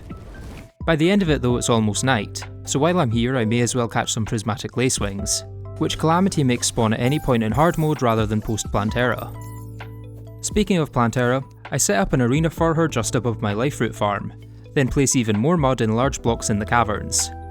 Most people already know that chlorophyte can spread to nearby mud blocks, but a much more obscure piece of Terraria trivia is that jungle grass in the caverns can rarely convert mud within 11 blocks of it into chlorophyte. Now I'm not sure if I just got lucky here or what, but it doesn't take long at all for me to notice an extra green pixel on the map. Oh, we have our first chlorophyte. It is possible to get chlorophyte. Very nice. Now technically I could dupe this or I could let it grow. I might dupe it, to be honest. It might be a lot easier to dupe. Oh, I do need a pickaxe axe though. Do I have enough souls for that? That's the question. Oh, I don't think I have enough souls for that. Or hallowed bars, I guess. Okay, which mech did I hate the least? Let's try the destroyer, I guess.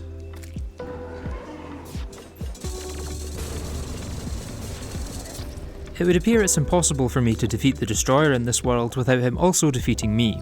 But regardless, I now have the hallowed bars needed to craft the pickaxe axe so I can mine the chlorophyte that spawned. Oh, it has grown to 2. I guess we could leave one here to propagate. then we will take the other one up here, switch these out. And now we do this till we've got enough chlorophyte to do stuff with it. Could make the true Excalibur. Turtle might be better than Hallowed. And chlorophyte extractinator could be useful. I don't know what for, but it could be useful. So the chlorophyte partisan is a material. Oh, I could make that. I might make that. After Plantera, of course. Because I think I've got a Dark Lance in here. And then I can make a Gungnir. I can make a chlorophyte partisan. Interesting. What else is possible? Or useful? While there are many things that chlorophyte unlocks, I mostly ignore them for now, and instead get started on a mushroom fields biome using some seeds I got from stuffed fish. Technically this would have been possible back when I had only 8 dirt, as both the vines and trees that grow on mushroom grass count as tiles for the biome. However, that would involve converting all of my dirt into mud, which would prevent me from doing much else with it. And I don't gain a lot from the biome anyway. By the time I'm finished with building, my jungle has become overrun with weeds that will prevent life fruits from growing. So I clear these, then catch some frogs to turn into bounding potions. Man, I didn't realise how many frogs you got in an underground town. That's a lot of frogs in a very short amount of time. Especially considering it's 3 per. Like that's 45 bounding potions I've just got the stuff for there. To craft these into potions though, I'll also need some vines, so spend a little time farming these before returning to base. Let's just max stack it. Never have to worry about them for a while. A side effect of this little farming session is that I now also have the materials needed to craft the Axe of Regrowth. Very nice. Portal bulb requires more jungle spores. I just used all my jungle spores. Brilliant. Without enough spores to craft a portal bulb, I resort to spawning Plantera the old-fashioned way. Okay, with some buffs and some better dodging, I feel this is definitely possible. Maybe some blocks in the middle for her to latch onto as well. I add the blocks to the middle of the arena, buff up, and spawn her again.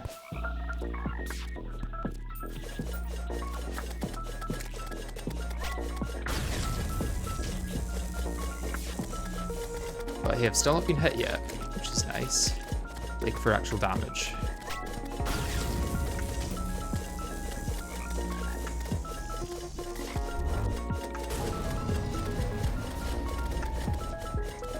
Oh, how have I still not taken damage in this entire fight? 3 adrenalines, what? Hallowed armor is so powerful. I'm in love with hallowed armor. 4th adrenaline. I never play this good. What is happening? Maybe Death Mode Plantera is like my thing. With Holy Dodge, obviously. Watch me completely throw it in the last few seconds though. Come on. Die, please. There we go. I really doubt that there's echoes screaming from the dungeon, because there is no dungeon. And I also doubt that the desert sands shift immensely, because there is no desert. But you do you, Plantera. After crafting the Botanic Piercer with some of the living shards she dropped, I get to work farming perennial slimes which now spawn in the cavern layer. I could use mining armor to dupe this, but decided to change things up for once when it comes to the ore grind. There's only so much mining and placing the same ore that one man can take. With all this perennial ore, I craft a few new weapons and test them out. About 2,500 DPS for the Hellkite, but it is true melee. Around the same for the Feral Thorn Claymore, also true melee though. So I guess let's test the ranged options. So this is about 700 DPS, this is about 600. And then this is only, well, I guess maybe the order would be this first, this second, this third, and then these are both true melee, so it's kind of hard to tell. In some ways this has been balanced really well, because the ones that are good at distance are less good at true melee and vice versa. They're all fairly well balanced is the annoying part. None of them are standouts as like the best option.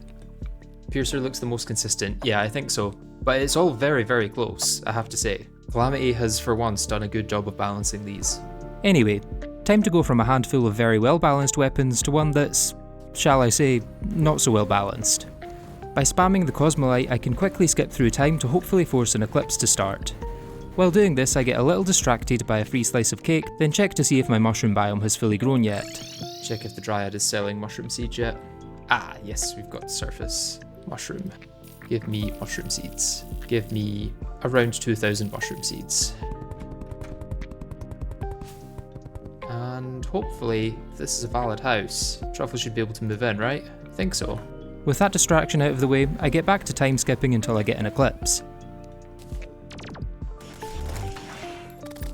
Now that Plantera is defeated, I can get a butcher's chainsaw from this. And let me tell you, this may be the most unbalanced true melee weapon in the entire game, which is saying a lot considering it's the most unbalanced class in the game. Yeah, pretty good, yeah. It's alright, I guess. Yeah, it's like twice as good as the Feral Thorn. By the time I'm done with the eclipse, the Truffle has moved in who I buy an auto hammer from. I don't quite have enough glowing mushrooms to make much from Shroomite now, but it should be quite useful later on. For now though, I get back to fighting Plantera in the hopes of getting a Venus Magnum, and with some adrenaline or rage, the butcher's chainsaw absolutely shreds her. It's just a shame that in order to use it I have to get so close to her that taking damage is inevitable, which ends up costing me this attempt. Definitely don't die now. I died now. Come on, like, surely something can hit her. No, that is painful. I play it a little safer on the next one though, and it pays off with me getting exactly what I wanted from the bag. This also gives me some more living shards which I craft into life fruits to max out my health. And then I should be able to craft the blood fruit as well, I think. No, blood orange. Dragon fruit will be possible, elderberry will be possible, and miracle fruit will actually be possible. All of these are possible, which is kind of surprising. The next boss on my list of possible targets is Duke Fishron, so I use some mushroom seeds I bought from the Dryads to make an underground mushroom biome where truffle worms can spawn. With the worms in hand, I was about to start duping chlorophyte for bullets to use against Duke when something unexpected happened. Oh, never mind, we're getting another slime raid. This is going to be embarrassing for King Slime when he spawns. That should do it. With that blast from the past out of the way, I get back to duplicating chlorophyte, then crafting this into bullets, by which time I've gathered enough spores to craft a portal bulb, allowing me to take down Plantera another few times to get the Seed Lurus another pretty decent weapon with some rudimentary homing. Can't tell if my DPS is low or if she just has so much health. It's one of the two though. Also got the axe. Very nice. All that's left to do now is make an arena at the ocean, and I can get started on dying to Duke. So my DPS could definitely be a lot better.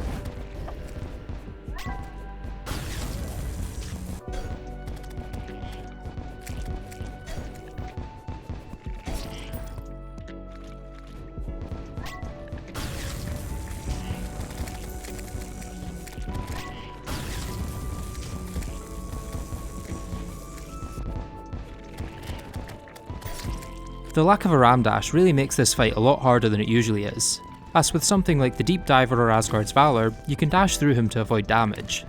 Sadly, both of these are currently unobtainable, and the Shield of Cthulhu grants less iframes than Calamity, so that's not an option either. It also doesn't help that I'm quite bad at this fight, so I eventually decide to switch things up and try the Empress of Light instead.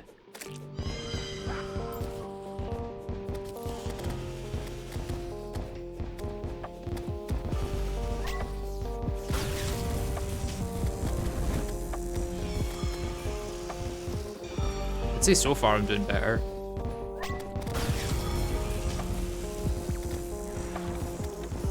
With a full arena and some buffs, I reckon this is doable. And so I add a miniature hallowed to my existing arena so I can spawn the Empress, then settle in for quite a few attempts.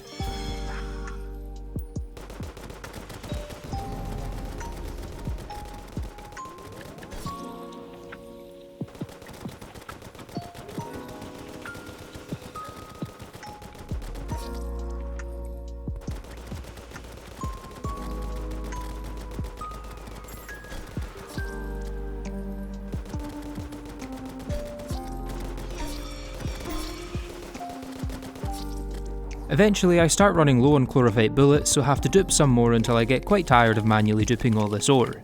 So I start testing out some ways to make this a little more automated. And I think what I want to do is get some minecart tracks And I have no idea how this will go, but we'll have a try. So if I do that, and then set this up like this, I can place them automatically, and then I would switch to this. I think what would be best to use is a Shrubite digging claw, because it will be faster. After confirming the concept can actually work, I head down to the caverns to build a much longer, more permanent setup, complete with a roof and some walls to avoid any unfortunate railway accidents involving innocent cave bats. It takes a little trial and error to get the right speed for placing the ore and mining it, both of which are different by the way, but it's definitely much faster and easier than what I was doing before, and gives me plenty of bullets to continue fighting the Empress. Okay, got a potion in the bag. There's my dodge. And adrenaline should hopefully do it. Hey, Empress down. Very nice. Hope for wings. Come on, please, please, please. Oh, unlucky. But Eventide should hopefully be a bit of a DPS boost. With the Eventide, I continue fighting her to hopefully get her wings. Although after a few failed attempts, I also end up running out of the cinder arrows I was using, so have to use my new minecart setup to get more of the ores needed to craft them. While doing this, an armoured digger spawns, a rather rare post-Plantera enemy. This is a little annoying to fight in a skyblock since it needs blocks to burrow through, but after dropping down to my crags biome I managed to take it down without too much trouble. Does it just drop Essence of Havoc? Oh no, it drops Mysterious Circuitry. And Dubious Plating. Interesting. I now actually have a way of obtaining that, I guess. I don't think there's anything I can do with it. Oh, you know what? The sponge is going to be huge, being able to get that. That is big. I then return to more Empress, and eventually take her down again. Okay, we got her. Nightglow, lovely. And Kaleidoscope. Nice. I might switch to magic and use Nightglow. Okay, so with this, I am dealing 2,700-ish DPS. Then with Mage, I don't have to think at all, and I'm dealing around the same. So I think Nightglow is the way, because having to aim is such a nerf to me. Can't believe they make us aim in this game. Turns out switching to the Nightglow was a very good move, as not having to aim made it much easier to take down the Empress another 3 times, granting me both her wings and the Terra Prisma, which Calamity changes to be a rare drop rather than daytime exclusive. With these upgrades I then head back to the ocean for Duke Fishron, and despite having a better weapon, minion and wings, I still end up dying to him 4 times in a row. Not wanting to accept that this was a mere skill issue, I blame it on my arena and get to work hammering every single platform so I can fall through them without that very slight delay you'd normally get. Of course it was actually a skill issue all along, so I still die to him another 2 times before getting a lucky attempt that takes him down for good. Hey, done. With the Empress and Duke defeated, I was going to need to find some way to get the Cultist if I wanted to progress any further. Normally this would mean taking down Golem, but the complete lack of a temple in this world makes that impossible. But if you've seen my Calamity low percent video, then you may know that there's actually another way to summon the Cultist in Calamity. In the 3rd and 4th layer of the Abyss there exists an enemy called an Idolist that when killed will drop an Eidolon tablet, an item that can directly summon the Cultist when used. The issue then is that much like the temple, this world doesn't have an abyss, so I'm going to need to build one myself. The path to Idolists is quite convoluted and starts by filling a large pool with water. Then I place down some planty mush I got from fishing in the Sulphurous Sea all the way back in pre-Hardmode, and as long as it's placed at the correct height below the Sulphurous Sea, this surprisingly fills the criteria for a layer 2 abyss. But what we need for an Idolist to spawn is layers 3 or 4, so we're not done yet. Within layer 2 you'll find the Luminous Corvina, a hostile fish that drops Voidstone when killed. So I start a Blood Moon for the massively increased spawn rates, and farm a bunch of them. I then head down to just above the Underworld and set up another pool of water, this time a whole lot bigger than the last. Now while it's technically not necessary to make it this big, I might potentially maybe want to fight a certain secret boss at the end of the playthrough, so having a very large abyss will come in handy for that. It takes over 20 minutes of almost non-stop pouring to get it half full, or half empty depending on your worldview, at which point I stop and line the bottom of it with the Voidstone I got from all those fish I slaughtered. Once I place enough it becomes a layer 4 abyss, as indicated by my rapidly dropping breath and health. My current best options to mitigate breath loss are the Arctic Diving Gear, Moonshell, Aquatic Emblem and Gills Potion, which thankfully give me enough breath to take down my first Idolist.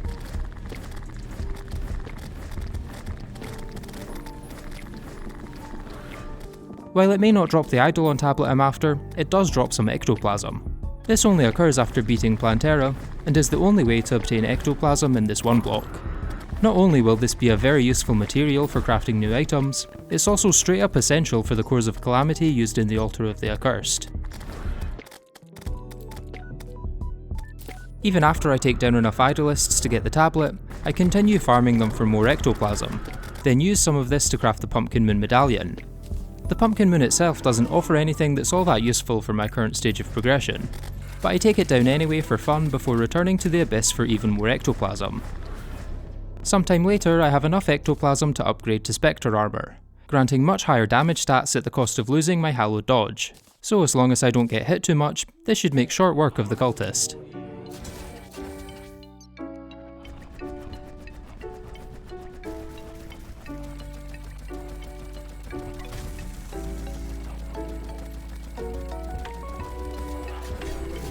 Oh, there's a no-hit up until that point.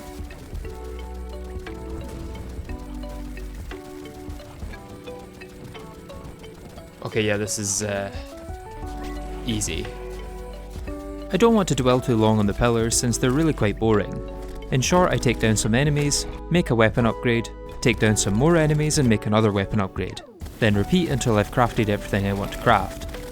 The main one you need to be aware of is the Spectral Storm Cannon, which quickly becomes my favourite weapon for this stage.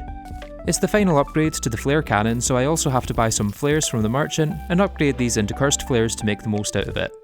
Considering my next boss is Astrum Deus, a worm boss that frequently ends up off screen, the fact that this fires a mixture of piercing and homing flares makes it the perfect weapon for this fight.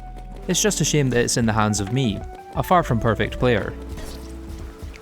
The next 4.5 hours mainly consist of me repeatedly dying to Astrum Deus, making slight improvements to my arena that take way too much time and drain me of all concentration and energy, then dying to Astrum Deus all over again.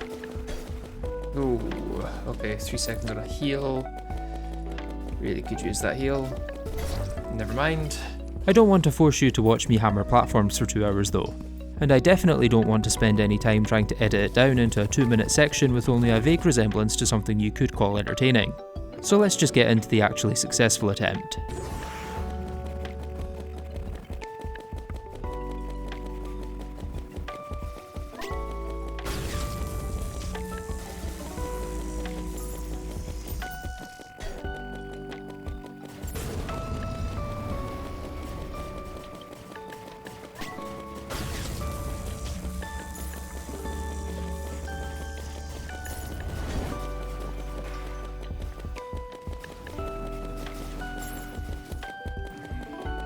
Ayy.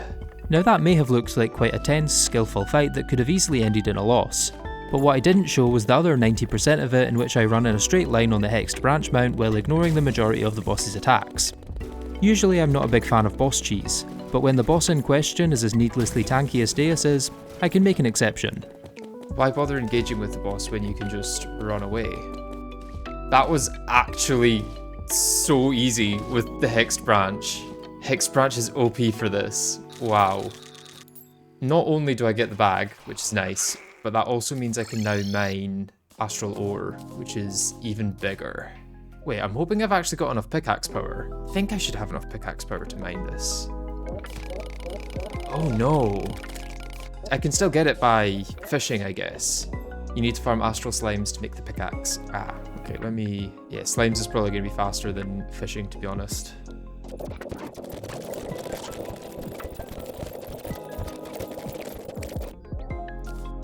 So we're 215.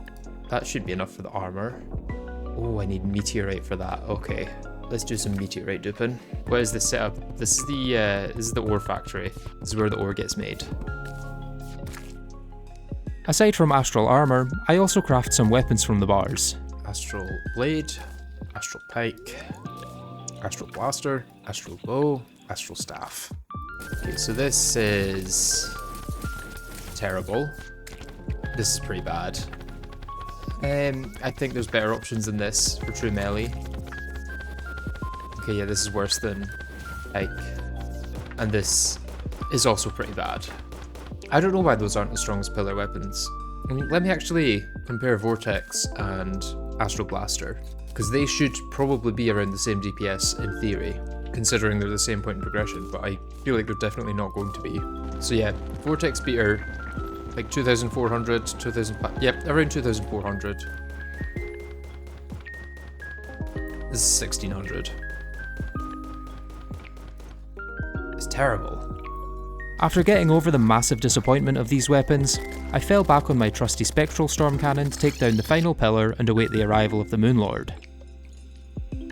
Despite having the fragments and ancient manipulator needed to craft a celestial sigil, I won't be able to summon Moonlord with this as Golem hasn't been defeated, meaning there's a lot riding on this fight, as if I fail I'll have to go through the Cultist and the entirety of the lunar events all over again.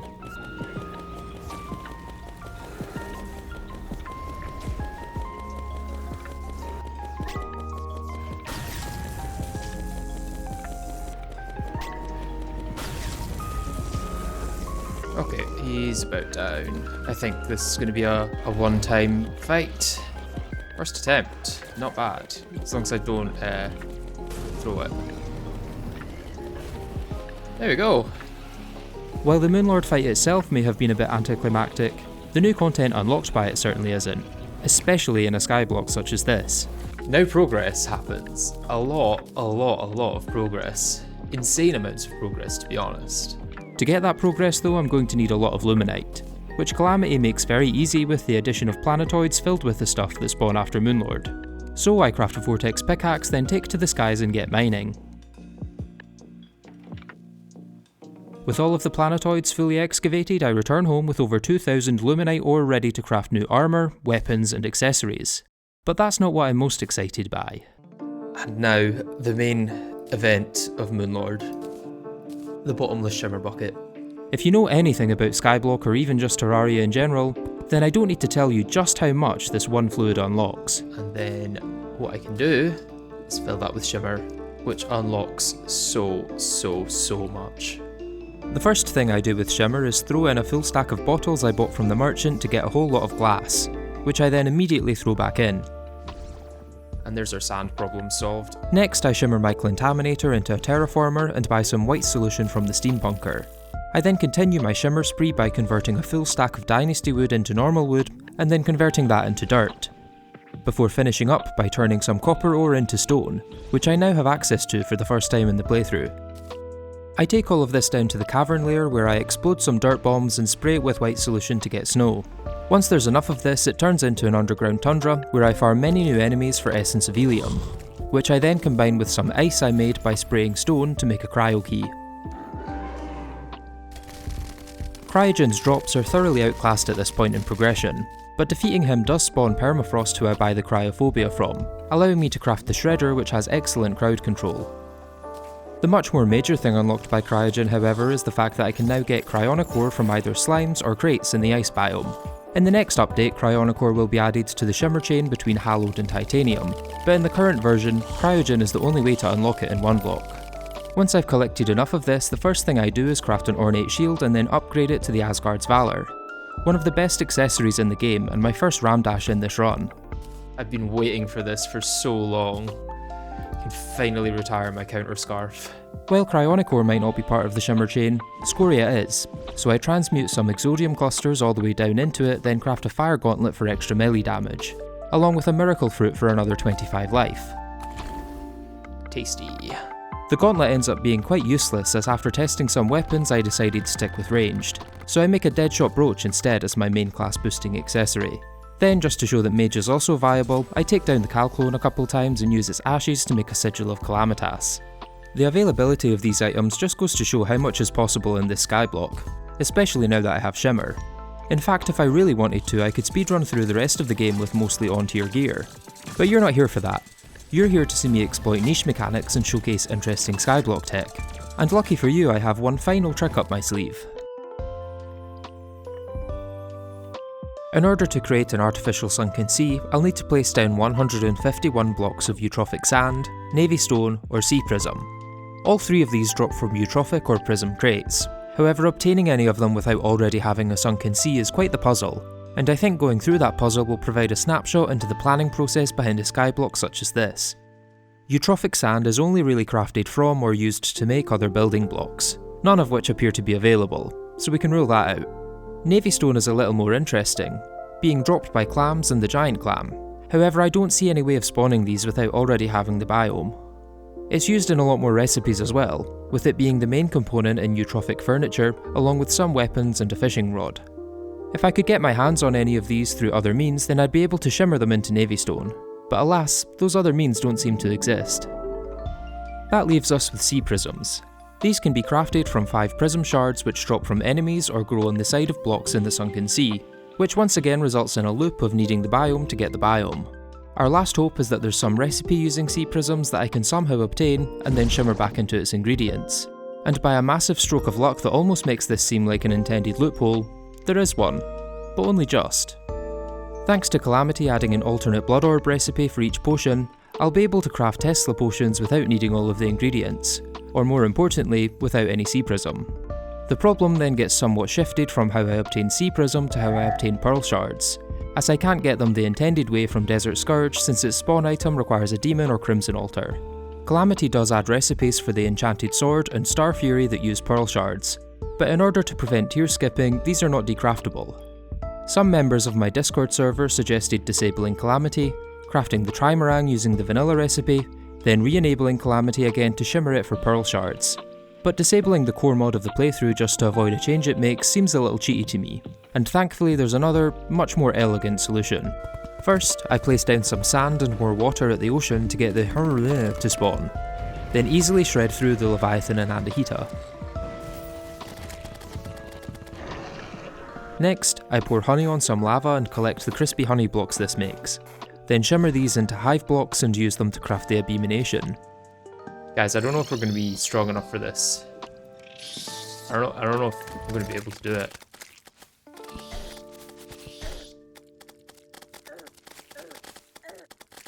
I think we may die.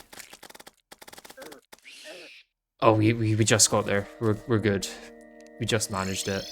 Defeating Queen Bee allows the Witch Doctor to move in, who I buy various items from, including 2 bewitchment tables. One for the extra minion slot, and the other to throw into Shimmer to get the alchemy table needed for Blood Orb potion recipes. I then start the long process of fishing for Flood Tides, a sword which has a 4% chance of being caught after defeating the Leviathan and Anahita while having between 60 and 160 fishing power and also being under the effect of the Gills potion. Why this is the case, I do not know, but the important part is that the Flood Tide also has a crafting recipe that uses 12 sea remains, 10 depth cells, and 2 shark fins, and unlike the Star Fury and Enchanted Sword, this recipe can be decrafted. If I then take the Sea Prisms I get from this and throw them back into the Shimmer, I get the items used to craft those too. And that's how you get Pearl Shards without ever having to defeat the Desert Scourge. From here, I combine these with blood orbs and water bottles at my alchemy table, then throw the resulting Tesla potions straight into the Shimmer. It's worth noting that these can only be decrafted after defeating the tier 2 evil boss to prevent getting Aerialite earlier than you should. Due to the fact you only get 2/3 of potion ingredients back when decrafting, I do end up needing to gather more Flood Tides and blood orbs to get the full 151. Thankfully, it's easy to do both by fishing during a blood moon, so it doesn't take long to gather everything I need. Let's try 29 with the one that I've got in my inventory, decraft that. Let's chuck these in there as well, just in case. Did I not get any Sea Prism there? Did I genuinely not get a single Sea Prism from that? What? Stuck there. Oh, it's below. Okay, got 151, we're good. It's then just a matter of placing these down and drenching them in water to finally get a Sunken Sea, which to me is honestly more of an achievement than defeating Escal in this run. The threading of multiple needles required to make this possible is exactly what one block is about. But don't get me wrong, I'm still gunning for Escal, and there's a few things to collect from the Sunken Sea that should help me on my way. The white pearls dropped by clams here can be combined with even more Sea Prisms and Sea Remains to make the Enchanted Pearl. A very helpful fishing accessory to get now that I'm almost entirely done with the fishing grind. Clams also drop pink pearls, so I throw one into the Shimmer and consume the resulting Galaxy Pearl for some extra luck.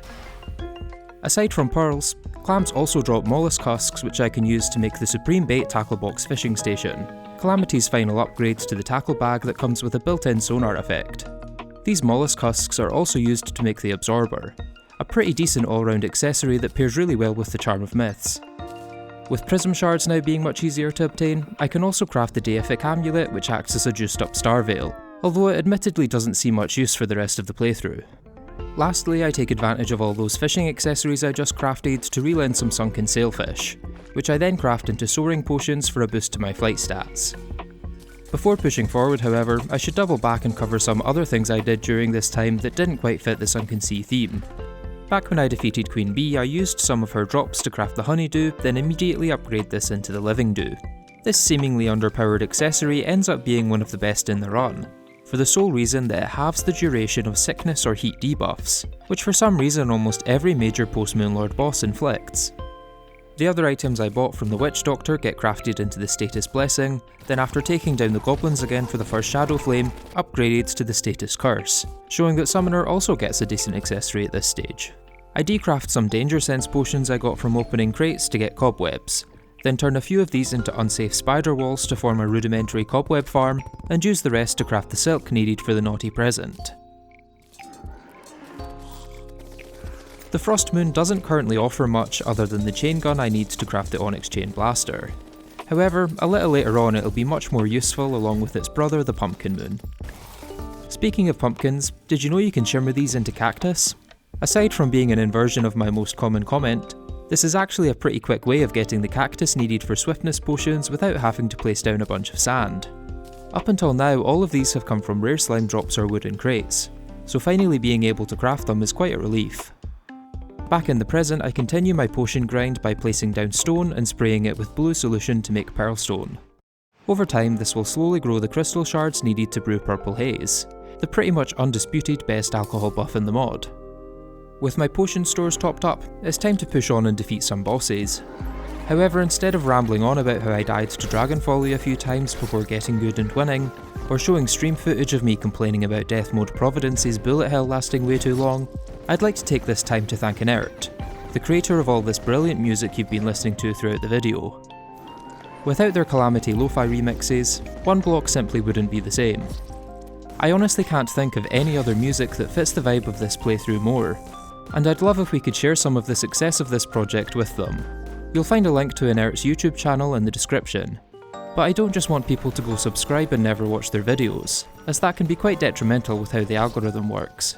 So instead of subscribing right away, I'd recommend saving some of their playlists and listening to them next time you're working or studying. Then if you want to hear more, you can subscribe to get notified every time they drop a new song. You'll be helping out a very talented artist that provides great music for free. There's literally no downside.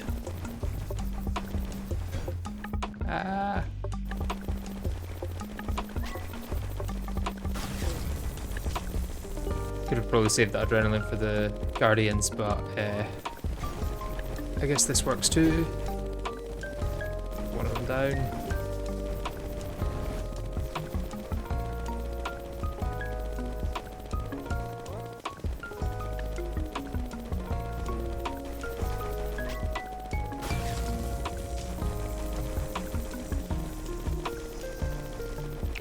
Okay, I think this might be it. If I'm lucky enough to not mess it up. Come on, last adrenaline, surely. I am at the bottom of my arena, I need to go higher up.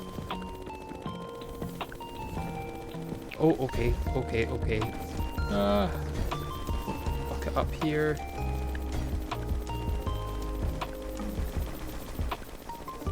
Oh, that is a relief. Okay, we're good. Providence is down. Lovely. Defeating Providence unlocks Eulibloom ore from slimes in the caverns, so I collect some of this, then use it to craft an elderberry for an extra 25 life. Along with Eulibloom, I also now have access to Bloodstone from various enemies in the Brimstone crags, which I very appropriately farm with the help of a Blood Moon. Pretty much everything made from this also requires Necroplasm though, which is where this world's lack of a dungeon really starts to hurt. The only method to obtain this in one block is from the rather rare overloaded soldiers found in the underground layer, and considering it's a vital crafting component I'll be using all the way to the end of the game, I'm going to be spending a lot of time farming it. After around half an hour of farming, I only have 47 necroplasm to show for it, so I'll need to return for more later. For now though, at least it's enough to craft the Dragon Blood Disgorger, a minion upgrade that comes with built-in lifesteal. I use this along with the Angelic Shotgun to take down Cygnus, who is still ridiculously easy even in death mode. Then, inadvertently building a very strong summoner loadout, I use his drops to craft the King of Constellations, Tenryu, before going straight into fighting Stormweaver. Oh, you're here. Let's see.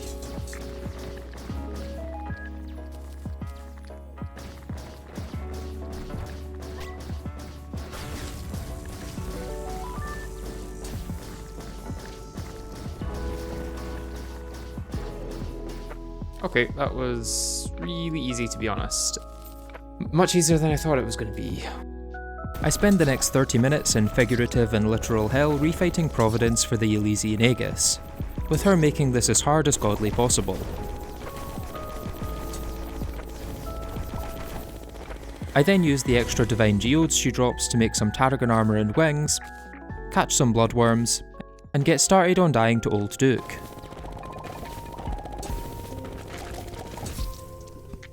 Seems to be quite tanky for now. But if I can just out-tank him, then I might be alright. I don't think I'm going to be able to out-tank him.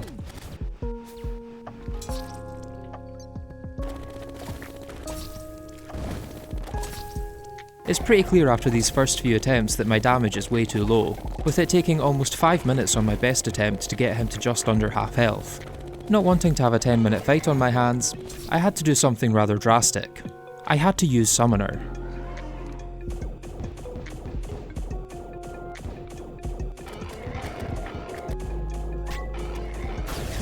I know I could save that for during his exhaustion phase, but there's a good chance I don't make it to that, so... The difference in damage is immediately clear, with my first attempt getting him to around a quarter health in less than 2 minutes. Ah, that was not too bad.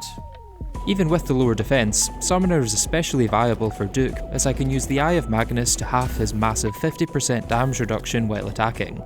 This results in essentially a 50% damage boost for minions and sentries, much better than even the Kaleidoscope can offer. That doesn't mean it's entirely useless though, as every 10 attacks the old Duke loses his damage reduction and rests for 5 seconds, which is the perfect time to get in some extra damage with the whip. There's a chance I make it through this. Oh no! Come on, come on, come on, die, die, die. He's so close.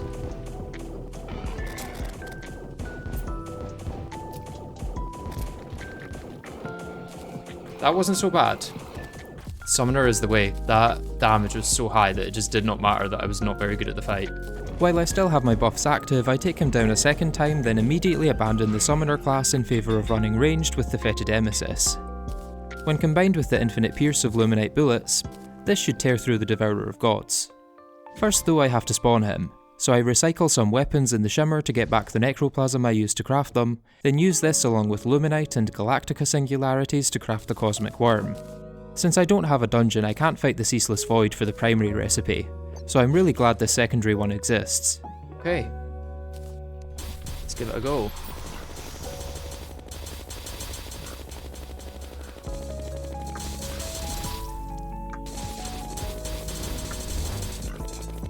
Okay, phase 2.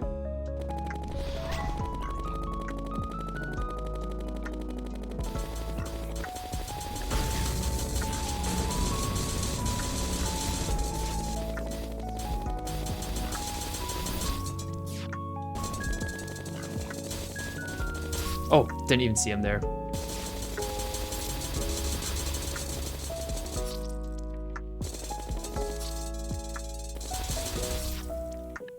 When he said don't get cocky, he was speaking specifically to me.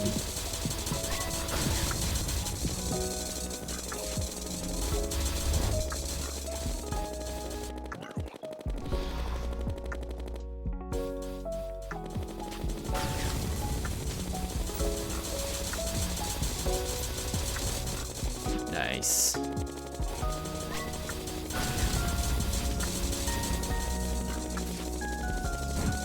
don't choke.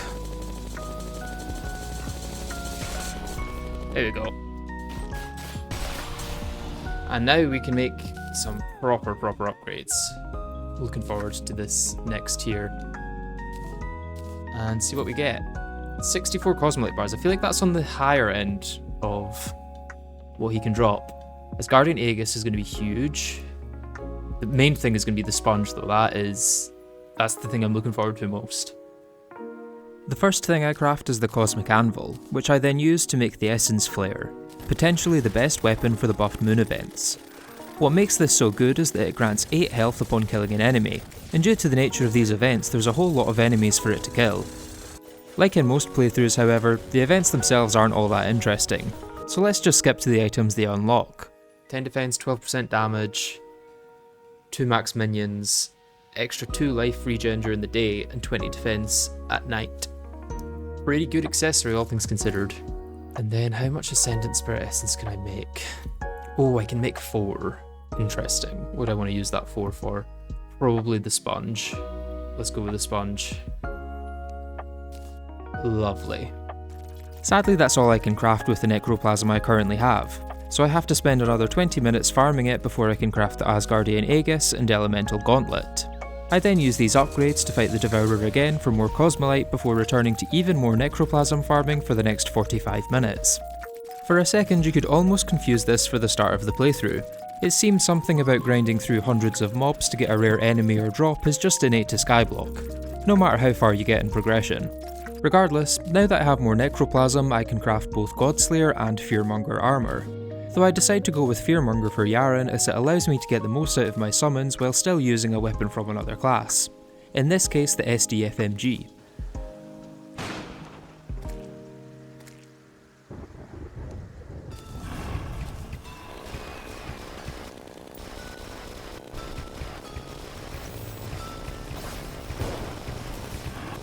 Oh, this is an annoying one.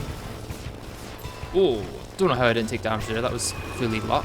The Yharon attempts end up going significantly better than I thought they would, with my first getting him to around 10% health. Oh, so close there. The second getting him to a mere 1%, and then finally I end up winning on the third. Nice early adrenaline is good.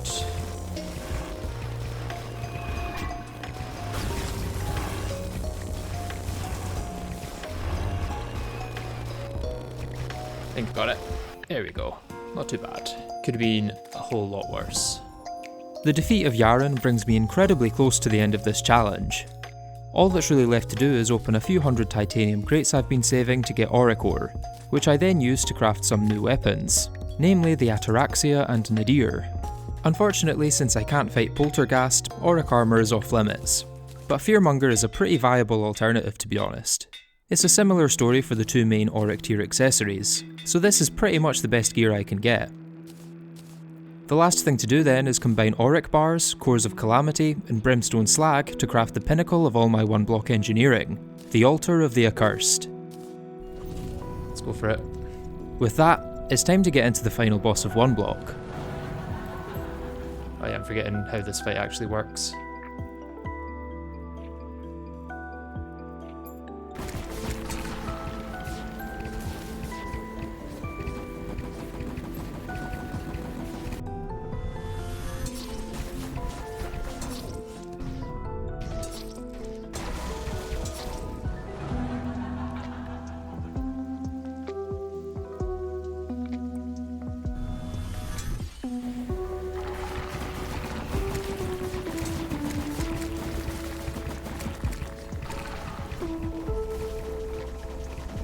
The video isn't quite over yet as there's still some loose ends to tie up, but while I fight Escal in the background, I'd like to thank you all for the support throughout this series, especially those of you who joined my Patreon shown on screen just now. I really couldn't be happier with how everything's turned out, and I'm very excited to see what's in store for the channel in this next chapter. As for the end of this chapter though, Supreme Calamitas really wasn't too difficult, with me beating her in just 8 attempts. Although this challenge was never about the boss fights, as cliché as it may sound, it really was more about the journey, about proving just how much is possible from such a restrictive start. As such, I couldn't think of a better way to end it than filling in as much of the boss checklist as possible, regardless of how far back those missing entries may be. First up is Deerclops. Now while I can't craft her spawn item due to not having a demon altar, there is another way. During a blizzard in the snow biome at exactly midnight, Deerclops will grace me with her presence and another few percentage points of pre-hard mode boss checklist completion. Okay, we're good. Deerclops is dead. We did it, guys. We can rest now. The playthrough is over. It's not quite over yet though, as I can also fight the Great Sandshark mini-boss which spawns after defeating 10 regular sandsharks during a sandstorm. Was that it? Was that it? Okay. There's the maximum completion in a one block. As far as I can tell, that's every single boss you can currently beat in Calamity from a single block. 33 out of 44 really isn't bad. That's a full 3/4 of the bosses in the game.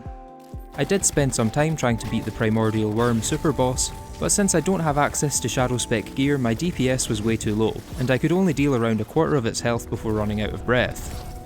So that's it. Once again, thank you all very much for watching, and I hope you'll join me in whatever challenge I force upon myself next.